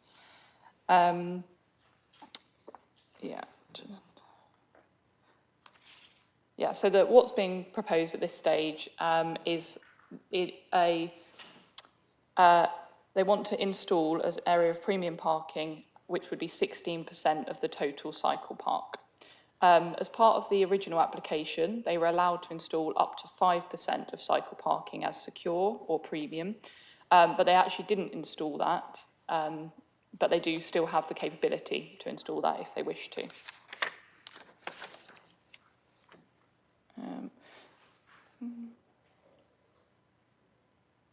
So this is just to give members some context. This is the entrance of the cycle park as it is existing on site at the moment. Hopefully members can get an idea of the context. So this building sits just adjacent to Station Square and the station building itself, and is accessed from the side, and at current it's sort of open, anyone can use it. So this slide shows the approved first floor plan, so the one that was approved with the 2014 consent, and this had an area of 5% secure cycle parking, as is shown on the plans, but this wasn't installed, so there is currently no secure cycle parking on site. This is the approved second floor plan, just to show that there's no, there wasn't secure cycle parking proposed on this level. And this is the proposed second floor plan. So I've sort of put a green box around the area because I think it's a little bit hard to see. But effectively, if members can look at the sort of red fence line that runs down the plan, that will be the enclosed area of secure cycle parking. Could you put your pointer around a bit? Oh, yeah, sorry, I can. Yeah, sorry, I forgot I had that. So this is what I'm referring to. So this line down here would be the new fence that would be installed to enclose the area of secure cycle parking. It would be accessed by a smart card system. Greater Anglia have a number of these facilities in their cycle parking over the area. And they have this sort of smart card where you can sign up online, you pay an annual fee, and then you're allowed to utilise the secure parking area. You can see that it's largely double stacker cycle parking in here, with some Sheffield stands, which are these kind of red pieces here. Officers have checked all the dimensions in line with the cycle guidance document, and it does all kind of work out. This is just to show the mesh fencing. It's not a particularly good plan, but it's effectively a sort of metal mesh fencing that would enclose the cycle area, which is pretty typical of these kind of facilities. So this goes on, so as part of the sort of coming up with these proposals, the applicant went out and did a photo evidence survey. So effectively they went up to the cycle park and took photos of how much the second floor, which is where the new secure facility would be installed, was being used, because they had told me it was very underutilised, and this was their evidence to kind of back that up. And when officers went and visited the site, this is pretty much what I saw as well, that it was largely underutilised, and presumably because it's the least convenient area at the top of the cycle park. As part of the application, the applicant also put forward that they had done a survey using posters and social media in the cycle park, and this was to gauge users' opinions on the secure facility and their thoughts about whether it would be used, and they got a reasonably good response. I think it was about 60% of people said that they would feel positively about positively or neutral about a secure facility coming forward. So this is the proposed wording of the conditions. So condition 38, which is the top one, all that will change is at current, it says 5% limit on premium cycle parking. This would be increased to 16%. And condition 39, the wording doesn't actually need to change. At the start, I wasn't quite sure on the figures that they were putting forward, so I asked them to put it in the application, and they did. But actually, they're sort of decreasing the overall level of double stackers, not increasing it. So that, yeah, we don't have a problem with that. So just going on to the planning balance now. So the key sort of things to think about for the approval is the application supports the reduction of crime at the railway station. It reuses underutilised cycle parking. It's considered not to be a significant increase over the 5%, which could be installed without any further planning permission. But of course, it does lead to some reduction in the sort of free, publicly available cycle spaces.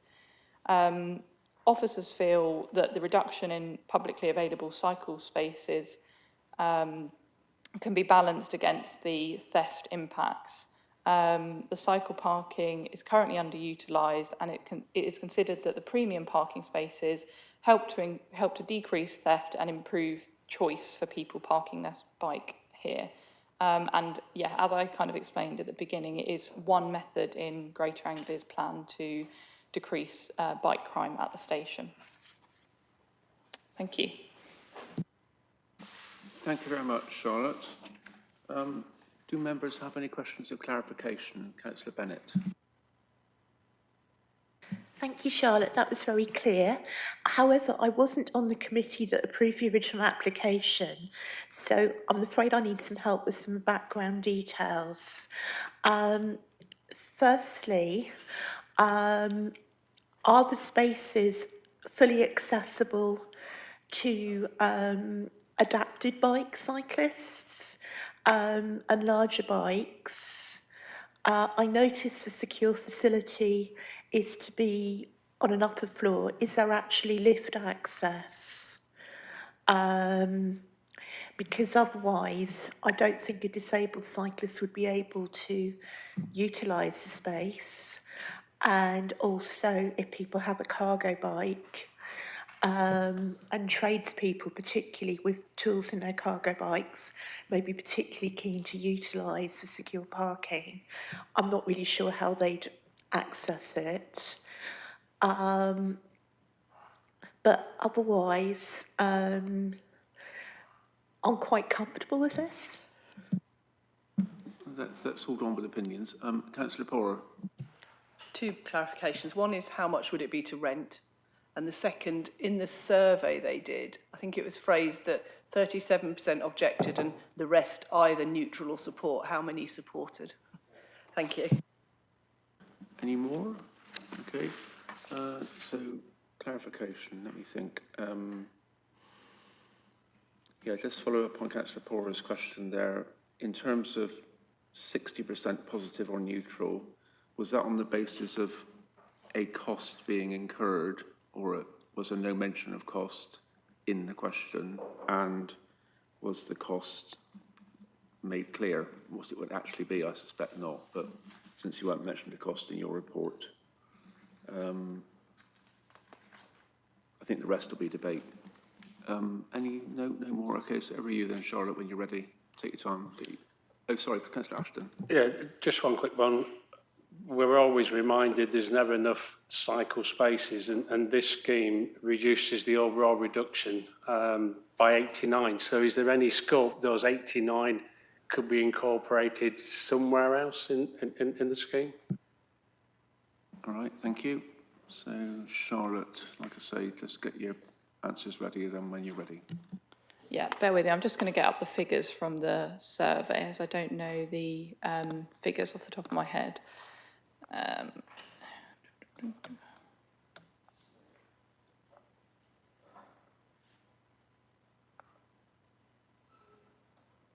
Okay.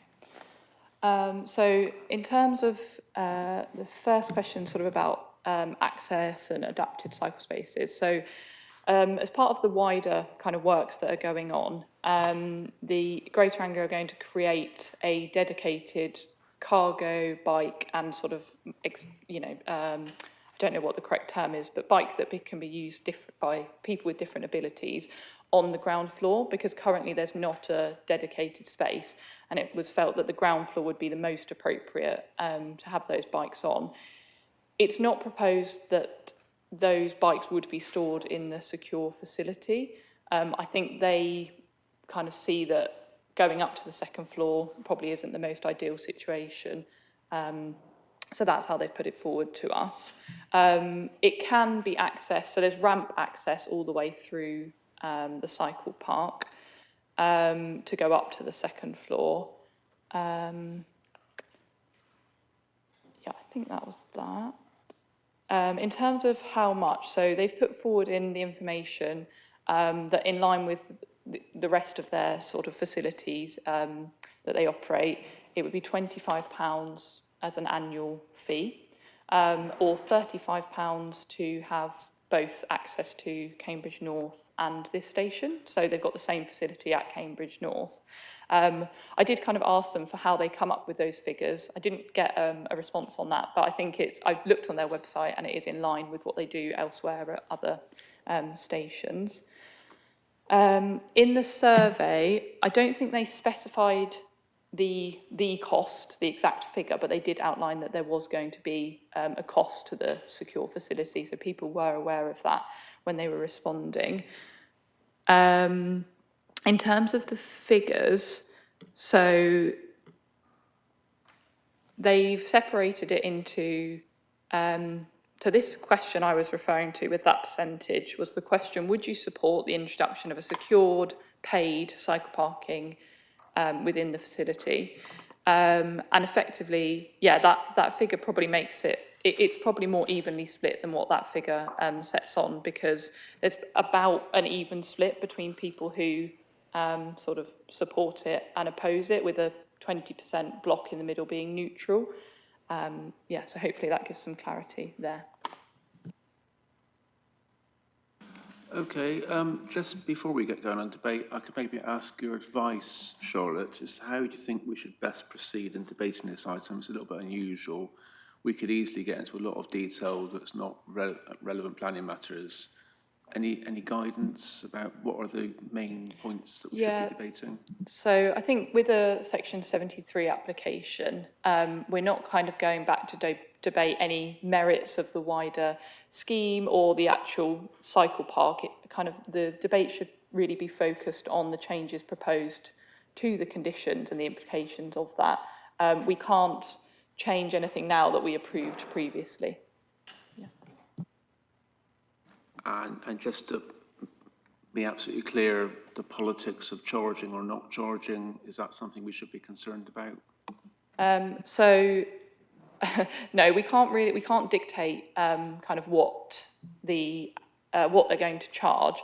As part of the original application, there was a Section 106 agreed, which had an obligation to do with the management of the cycle park. And having looked through what was presented back at the time, they did cover pricing in that, but it was very much a response of kind of the pricing will reflect what the operator wants it to be and the market rate at the time. I don't think it would be reasonable to kind of restrict that further. Hopefully that helps. All right, that's useful. And just before we start, I'll just say that I'm a member of the Cambridge Cycle Crime Task and Finish Group, where this item has been debated in terms of it and also all factors to do with that cycle parking generally. I don't consider myself to be fettered in that respect. It's just that I've got more evidence that I've gleaned from being on that committee, so I'm aware of the issues and all of that. So, members, Councillor Pora. Thank you very much. So I'm really reassured that CamCycle had a look at this, because my first comment was, why have we not got comments? So if they are saying that whilst it's not ideal, it's better, that gives me quite a lot of reassurance. So thank you to the officer for getting that.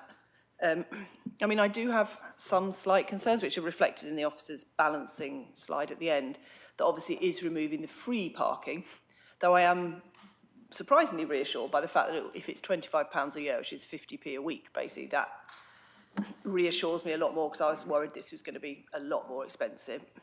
And it is also on the second floor, so it's kind of hard, you know, it's not the most accessible, so actually you will have to go a little bit higher to get to it.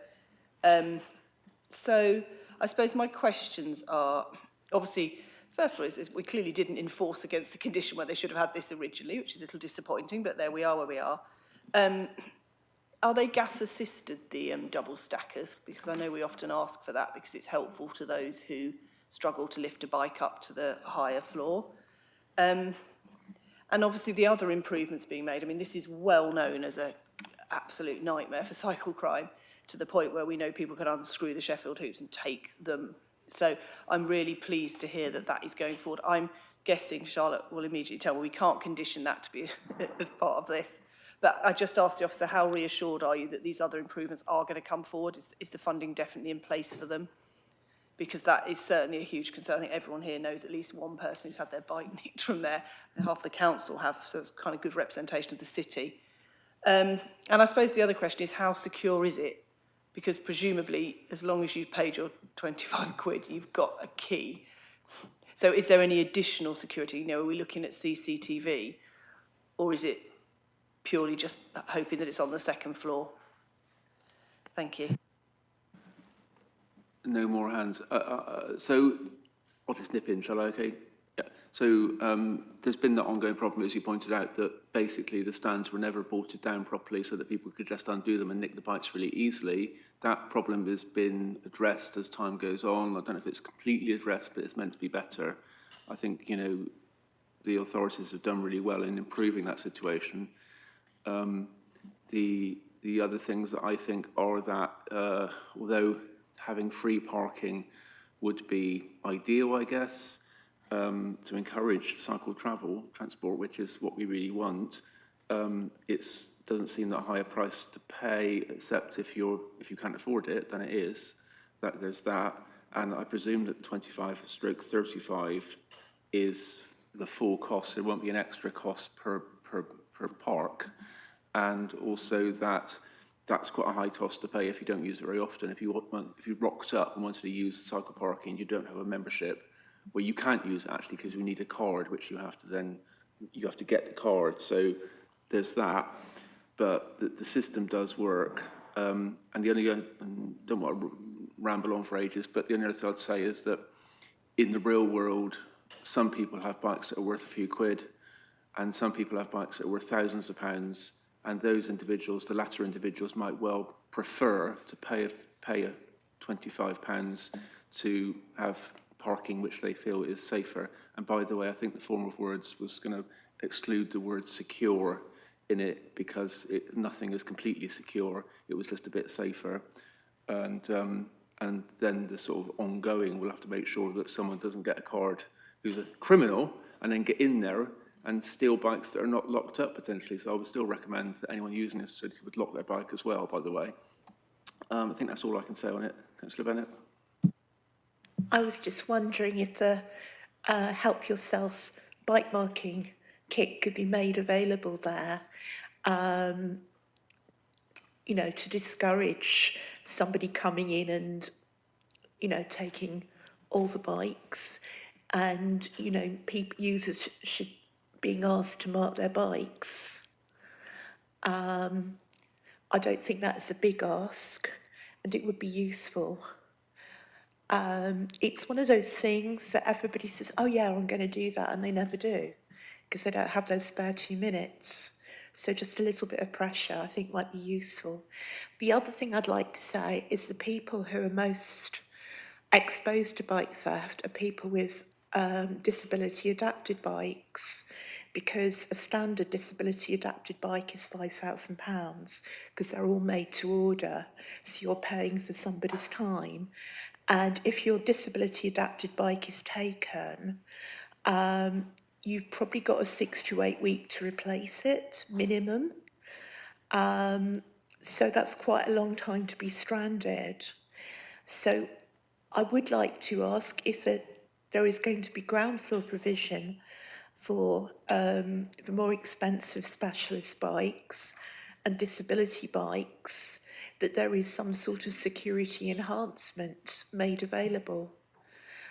I'd also add that cargo bikes, I think, starts at 3,000. They're also quite expensive. Thank you. Yep, okay.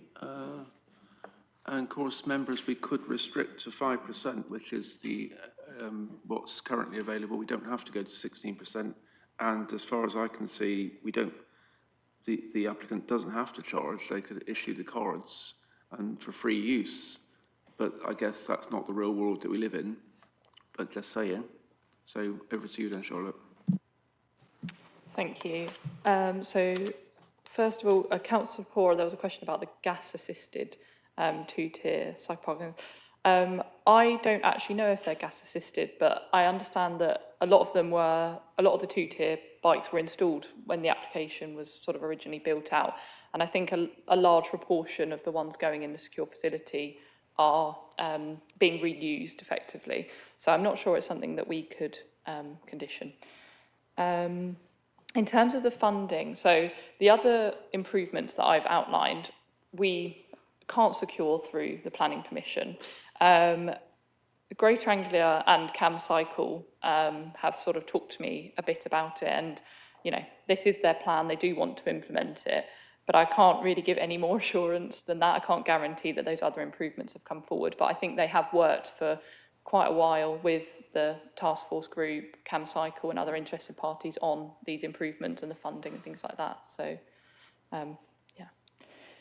in terms of the wider security, so the improvements, there's other parts of the improvements that are coming forward, because I know there was issues with Cambridge North and kind of these sorts of complaints coming forward. So they're putting in a remote monitoring system via Huntingdon Shared Services that will be able to look at CCTV that will be newly installed, and they'll have zones for CCTV, so you can say exactly which zone your bike was in if it were stolen, to help that monitoring. And also the new CCTV system will give Greater Anglia remote monitoring, whereas I think before they actually had to go physically there to see the CCTV, which didn't help anything. And there are other kind of improvements. So the sort of, I've called them Sheffield stands, you might call them toast racks. So they're actually locking those to the ground, putting the extra bar in to have the additional security. But again, I can't say that they are secured under the planning permission, but this is what I've been informed of is as the wider package of improvements. In terms of costing, from when I went online to Greater Anglia's website and saw the process for signing up for a card, and effectively it seems you fill out a form and pay the fee. I can't see that there's any additional costings, but I didn't directly ask Greater Anglia that, so I'm not 100% sure. But it seems to work in other places, so I hope that is the case. In terms of about kind of, it's quite a high price if you only use occasionally. I understand that, and I think CamCycle sort of recognised that in some of their comments, saying it would be nice if there were some different options for people. But I think in terms of the sort of administration behind it, Greater Anglia want to keep it kind of as simple and as straightforward as possible. Councillor Bennett, you said something about kind of some facility being available for people when they came in. Was it a mark your bike or a help yourself function? I'm not sure what that is. Could you explain, please? I talked about two things. One is a mark your bike kit. You know, I'm sure you've probably seen signs. CamCycle is usually the organiser. You have a couple of volunteers with a sort of simple kit to mark your bike up against theft. And everybody I know thinks it's a good idea, and most people just never get round to doing it. So I just wondered if we could have, you know, a self-use kit available at the station. And the other point was about disability bikes generally. Yeah, super. Thank you for explaining that. Can I just come in there briefly? I don't know about self-marking. I've not heard of that, but bike register is the thing that's normally recommended. There are bike registering events all over the city all the time. You just Google it and you'll find the upcoming event. I know there's one in Parker's Piece coming up, but I've just Googled it myself. There's 6 or 8 listed there. And it just means that you'll get a sticker on your bike and it'll be registered online. If it gets nicked, you can identify the bike. And I've done it. It's a great thing to do. It's all free, so recommend it. Back to you, Charlotte. Thank you, and thank you for that. Yeah, I think we probably wouldn't be able to secure that as part of the planning permission, but I'm very happy to kind of take these suggestions away and pass them on to Greater Anglia and say these are the kind of things that we're keen to see. In terms of the sort of adapted bikes, I totally agree with what you've said and completely understand. I think what they've put forward is they want to improve the space for the accessible bikes, but they obviously haven't got to the point of creating that secure area for them. I think we probably can't require that at this stage, given we just sort of have to assess the proposal that's in front of us. But I think, again, I can pass that on to Greater Anglia about kind of the cost implications and, you know, if they were to get future rounds of funding, perhaps that's something that they could consider, but it's not part of this application. Councillor Ashton. Yeah, one of the reasons for objection would have been loss of public bicycle spaces. And obviously under this scheme, we lose 541. So I think it needs noting that approval is because the surveys have indicated people are prepared to pay for the additional security as well. Because otherwise it could be seen that we're taking away 541 free spaces for people. Yeah, and I presume the survey is statistically significant. There were enough people interviewed. Can you say that with any confidence? I think they got a reasonably good response. I can probably find out the figure, but I don't know off the top of my head how many people responded. I can have a look if you give me a moment. I'm going to rely on that evidence, but I don't want to be too finicky about it. I think we're getting there. Any more questions while Charlotte's looking? No? Okay. If you got the number, then we'll have it. So the survey was 299 users of the cycle park. That sounds decent to me. Right. Okay, should we go to the vote then? Yep. Right. Recommendation then, please, Toby. Thanks, Chair. It's on page 101. That is to approve, subject to the revised planning conditions 38 and 39 as set out below, with minor amendments to the conditions as drafted, delegated to officers. All those in favour of that recommendation? Unanimous, Chair. Thank you very much. So the item's approved. Thank you, Charlotte. Thank you, Councillor Thornborough. You're welcome back. Yeah, go.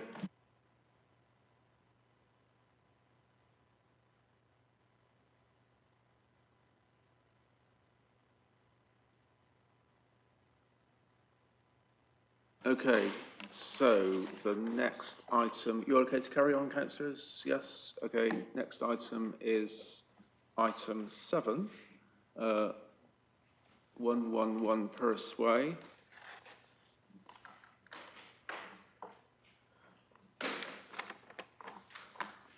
And that's on page 115 of the agenda pack. It's presenting Officer Lays, and I think we're all set to go. No speakers. Is there? No speakers. So I'll just let you get set up down there first.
Just a slight delay, just setting up the IT here in the room.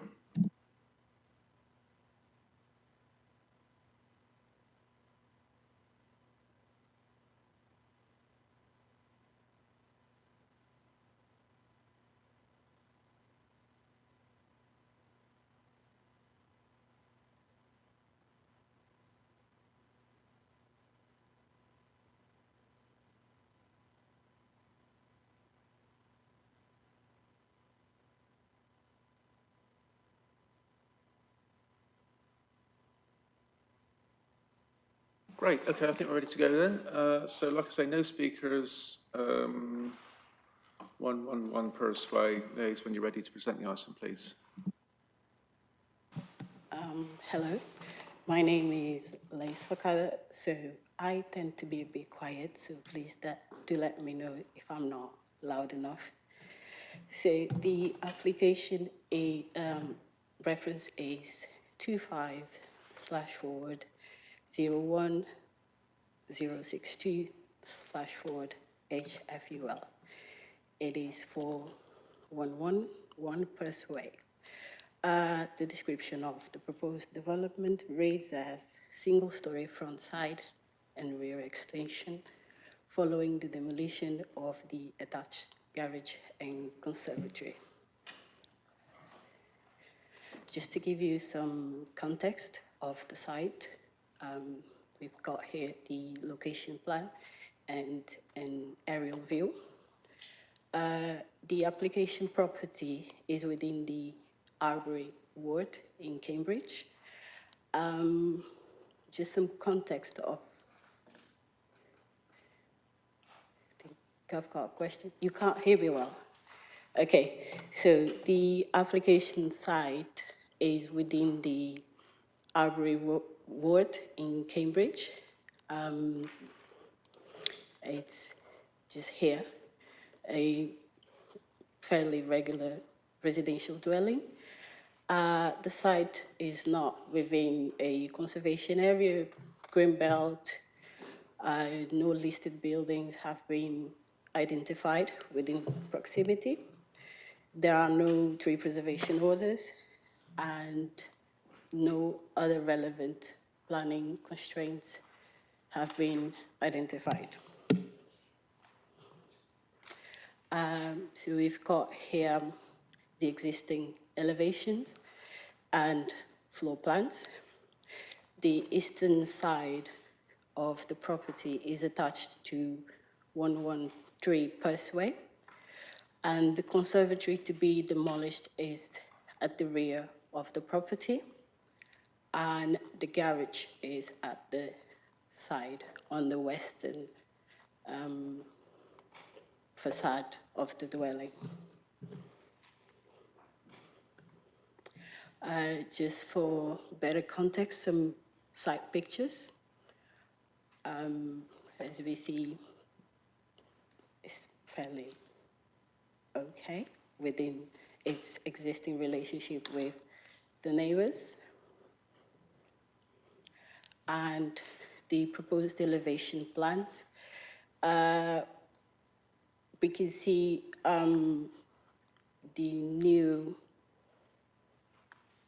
the proposed elevation plans illustrate the single-story extension coming in place of the existing garage here at the front of the dwelling. And to the rear, the proposed single-story extension that would come in place of the existing conservatory. And the side extension on the western facade. So the development would kind of wrap around the property and from the front to the back. The rear extension would have more or less a height of 3.8 meters, so that wouldn't be too tall. And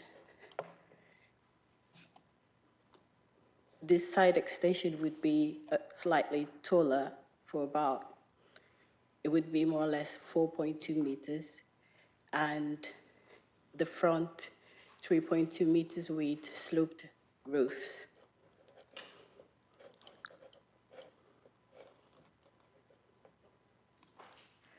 The proposed materials to be used in the extension would be render, and roofs would be concrete tiles that would be in keeping with the existing property. No additional windows have been proposed to the first floor level, and given the single-story nature of the development, the adjacent context of it, size, and its location, it is unlikely that these would cause any significant amenity impacts in terms of overlooking, loss of light, or overbearing.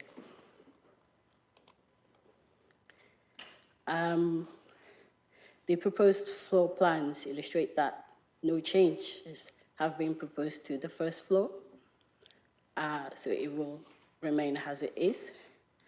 The single-story rear extension would provide new habitable areas to the dwelling, a kitchen, dining room area, and this extension to the rear would project from the rear wall for about 3.3 meters.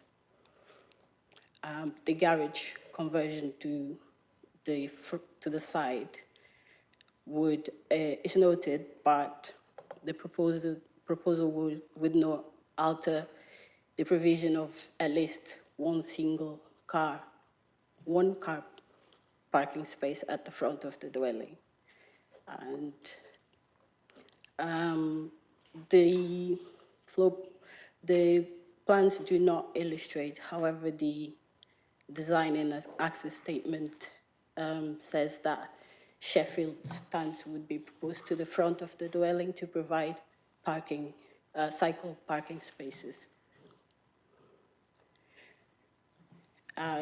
Moving on to the planning balance, no third-party representations have been received.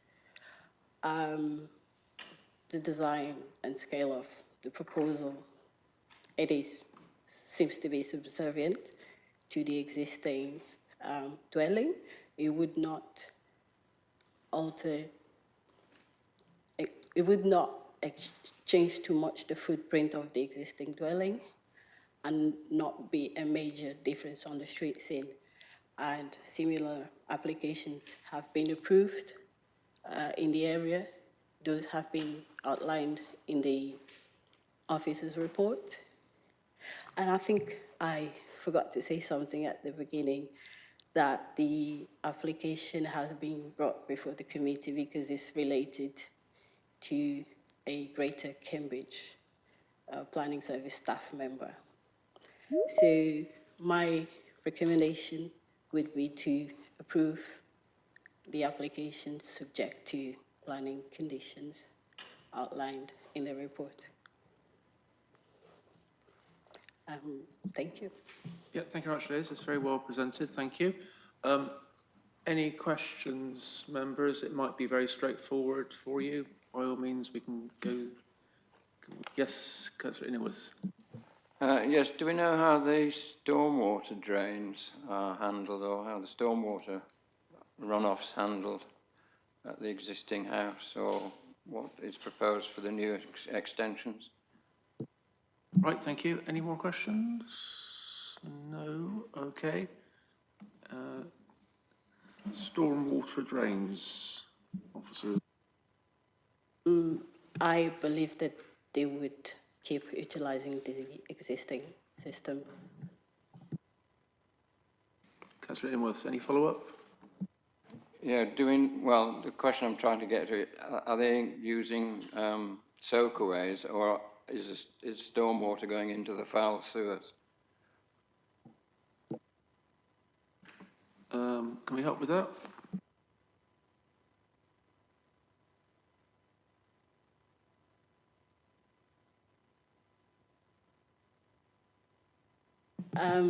I think this is not an information that we usually ask as part of an householder application. So I'm not able to respond to that right now. So just to be clear, I mean, we can answer anything we like, but I mean, we might not have the answer for it, that's all. So Toby, can you help at all further, or are we done? I don't know. I mean, ordinarily with new extensions, building control officers ask for a soakaway type solution. I'd be very surprised if there wasn't a soakaway requested here, but I can't be absolutely certain it's a building control matter. If you want, Councillor Inlow, we can add you could add an informative to the application, which means that it's not a condition, we can't force it to happen. What we can suggest to the applicant that would be a good thing to do. So by all means do that if you wish, and I don't think anyone's going to speak against it. Would you like to do that? Yes, if that's possible, I think we should do that. I mean, the issue obviously is excessive sewage discharges into rivers because houses built, I think generally before the war, tend to have all the storm water going into the foul sewers. Yeah, okay, fair point. All right, well, Councillor Thornborough? There's a incentive for people to use soakaways, because if you connect into the foul sewer, you pay for that water going. You have to pay for that. So if you tell them you're using a soakaway, you get a discount on your sewerage. So there is an incentive to have a soakaway. You're absolutely right, and I have in the past got that discount. You just need to inform the authority that you don't do that, and then they give you the discount. So it's a good thing to do. So anyway, we're going to add that informative. I think we're all done with questions, as far as I can see. Obviously, if it's an employee of the council, that's why it's come. There are no representations on this item. Looks very straightforward. Yep. Okay. The subject recommendation, please, Toby. Chair, it's on page 123. It is to approve, subject to the planning conditions as set out, with minor amendments to those conditions as drafted, delegated to officers, and it's with the inclusion of the additional informative in respect of stormwater, with the encouragement to use soakaways. All those in favour of that? Unanimous, Chair. The item is approved. Thank you very much. Thanks, Liz. Okay, so that's all the items except we've got appeals information now. So are you going to do that, Toby, or have we got someone? I'll do that. There's not much on there. The only thing I would say is on the list has appeared the Adams Road appeal. I've forwarded members a copy of that appeal separately. If you haven't read it, really, really worthwhile reading that appeal decision. Thank you. Any questions for Toby? Councillor Thornborough? I just think that we don't really see most of the applications that are not approved, and it's really good to see that the decisions generally are appeals dismissed, because it upholds the decision, which they're mainly done under delegated powers. So, and that's good to know. Thank you. Thank you. Councillor Ashton? Yeah, just confirmation, when it goes to appeal and been turned down, did the objectors get a letter to say what the reasons were? Because I was talking to somebody who lives in Dawes Close, and they were aware it had gone to planning appeal and it had been dismissed, but they've had no confirmation of the actual appeal, why it was dismissed. They're glad it has, but... So do we send that out as a procedure, or do we do that? So the appeal decision is posted on the council's website, so it's a public record, so anyone can go on the council's website and see that. If people have written in to the council as part of the appeal hearings, then we write to them to say, effectively, that's the outcome. If you want to have a look at the appeal decision, look on the website.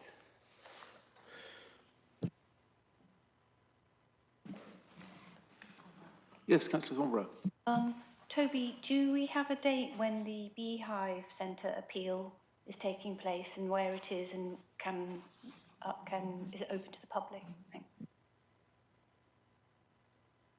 Yes, so in fact, I was going to send round to members the timetable for the appeal. I can give you a quick rundown now because the case officer has sent it to me during the course of this meeting.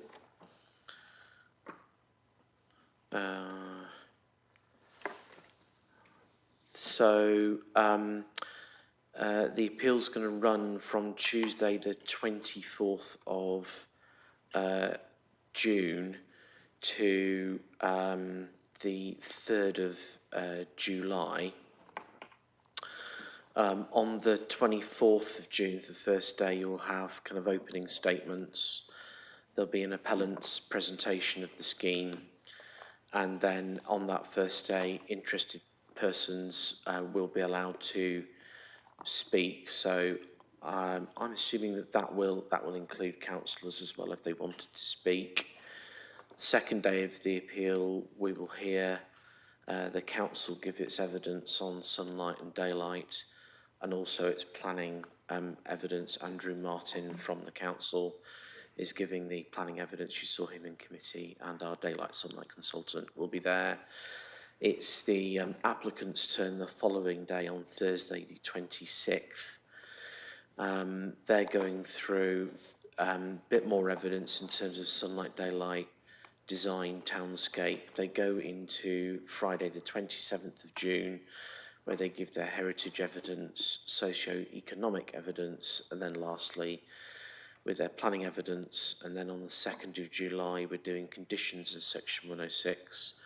And on the 3rd of July, it is closing submissions together with an inspector's site visit, which is being arranged between the parties, which will include a visit to neighbouring properties. Councillor Thornborough? Does that mean the planning committee on the 25th of June, is that still going ahead? It is still going ahead. So Jane Rodens, my team leader, will be taking that particular committee. And there are quite a lot of items currently on that committee. I'm really sorry, but we couldn't avoid the clash.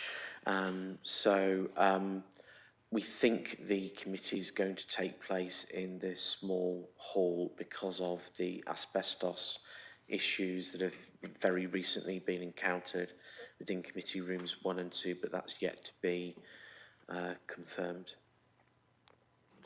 So just following up on that, Toby, did you say that if councillors wanted to speak, that was that clashed directly on the 25th?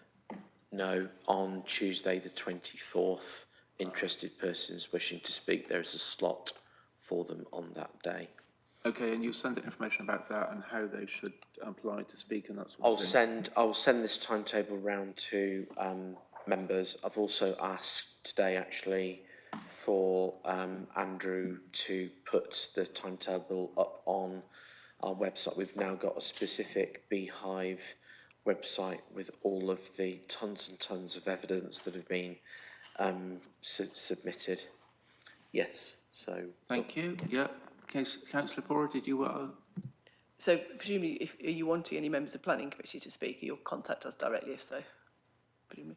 No, you're No. supposed to register. Oh, it's up to us. Okay, I think right. you register with I think you. And it's actually in here then, the main. It's in here. Even though we haven't got the committee rooms for breakout rooms. Yeah, it's in Okay. here. It's in Okay. here. The other breakout rooms are being, but I think you contact the inspectorate directly if you want to speak.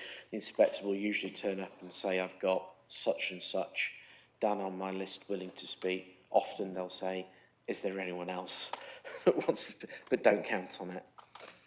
So just to be clear, and I presume I'm right here, that it's up to each of us individually to decide if we want to speak. There's no coordination between us or with officers. We are all actors in our own right in terms of what we contribute to the debate, and there's no, like just as we do in committee with an item. So if we want to go along and speak, we can say what we like, and that's up to us. Is that right? Well, you won't be speaking for the corporately for the council in terms of its formal position. You'll be speaking as a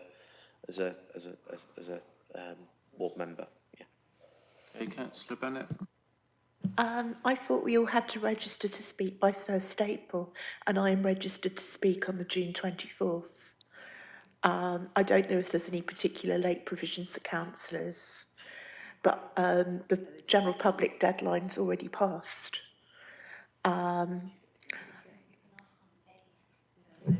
Yeah. Yeah, we're not general public, are we? We're councillors.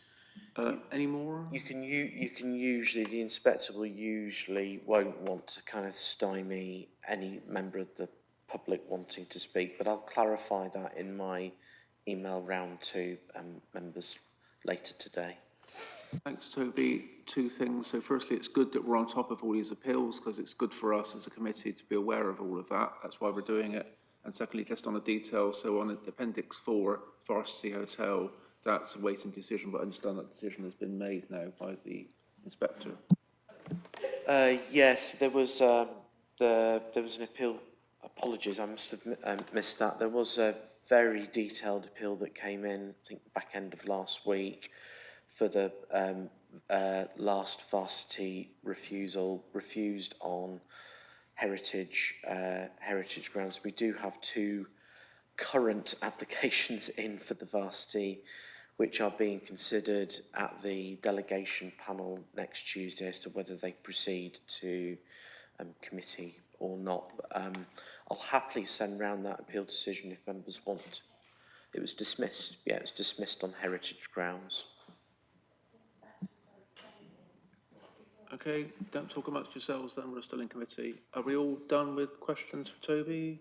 I think that's it. Okay, no, I think that's it then. That's the last item on the agenda, isn't it? So thank you very much, everyone. Good debate. Safe journey home, early end, that's good. Okay, thank you. If you want to turn us off then, please, Mark.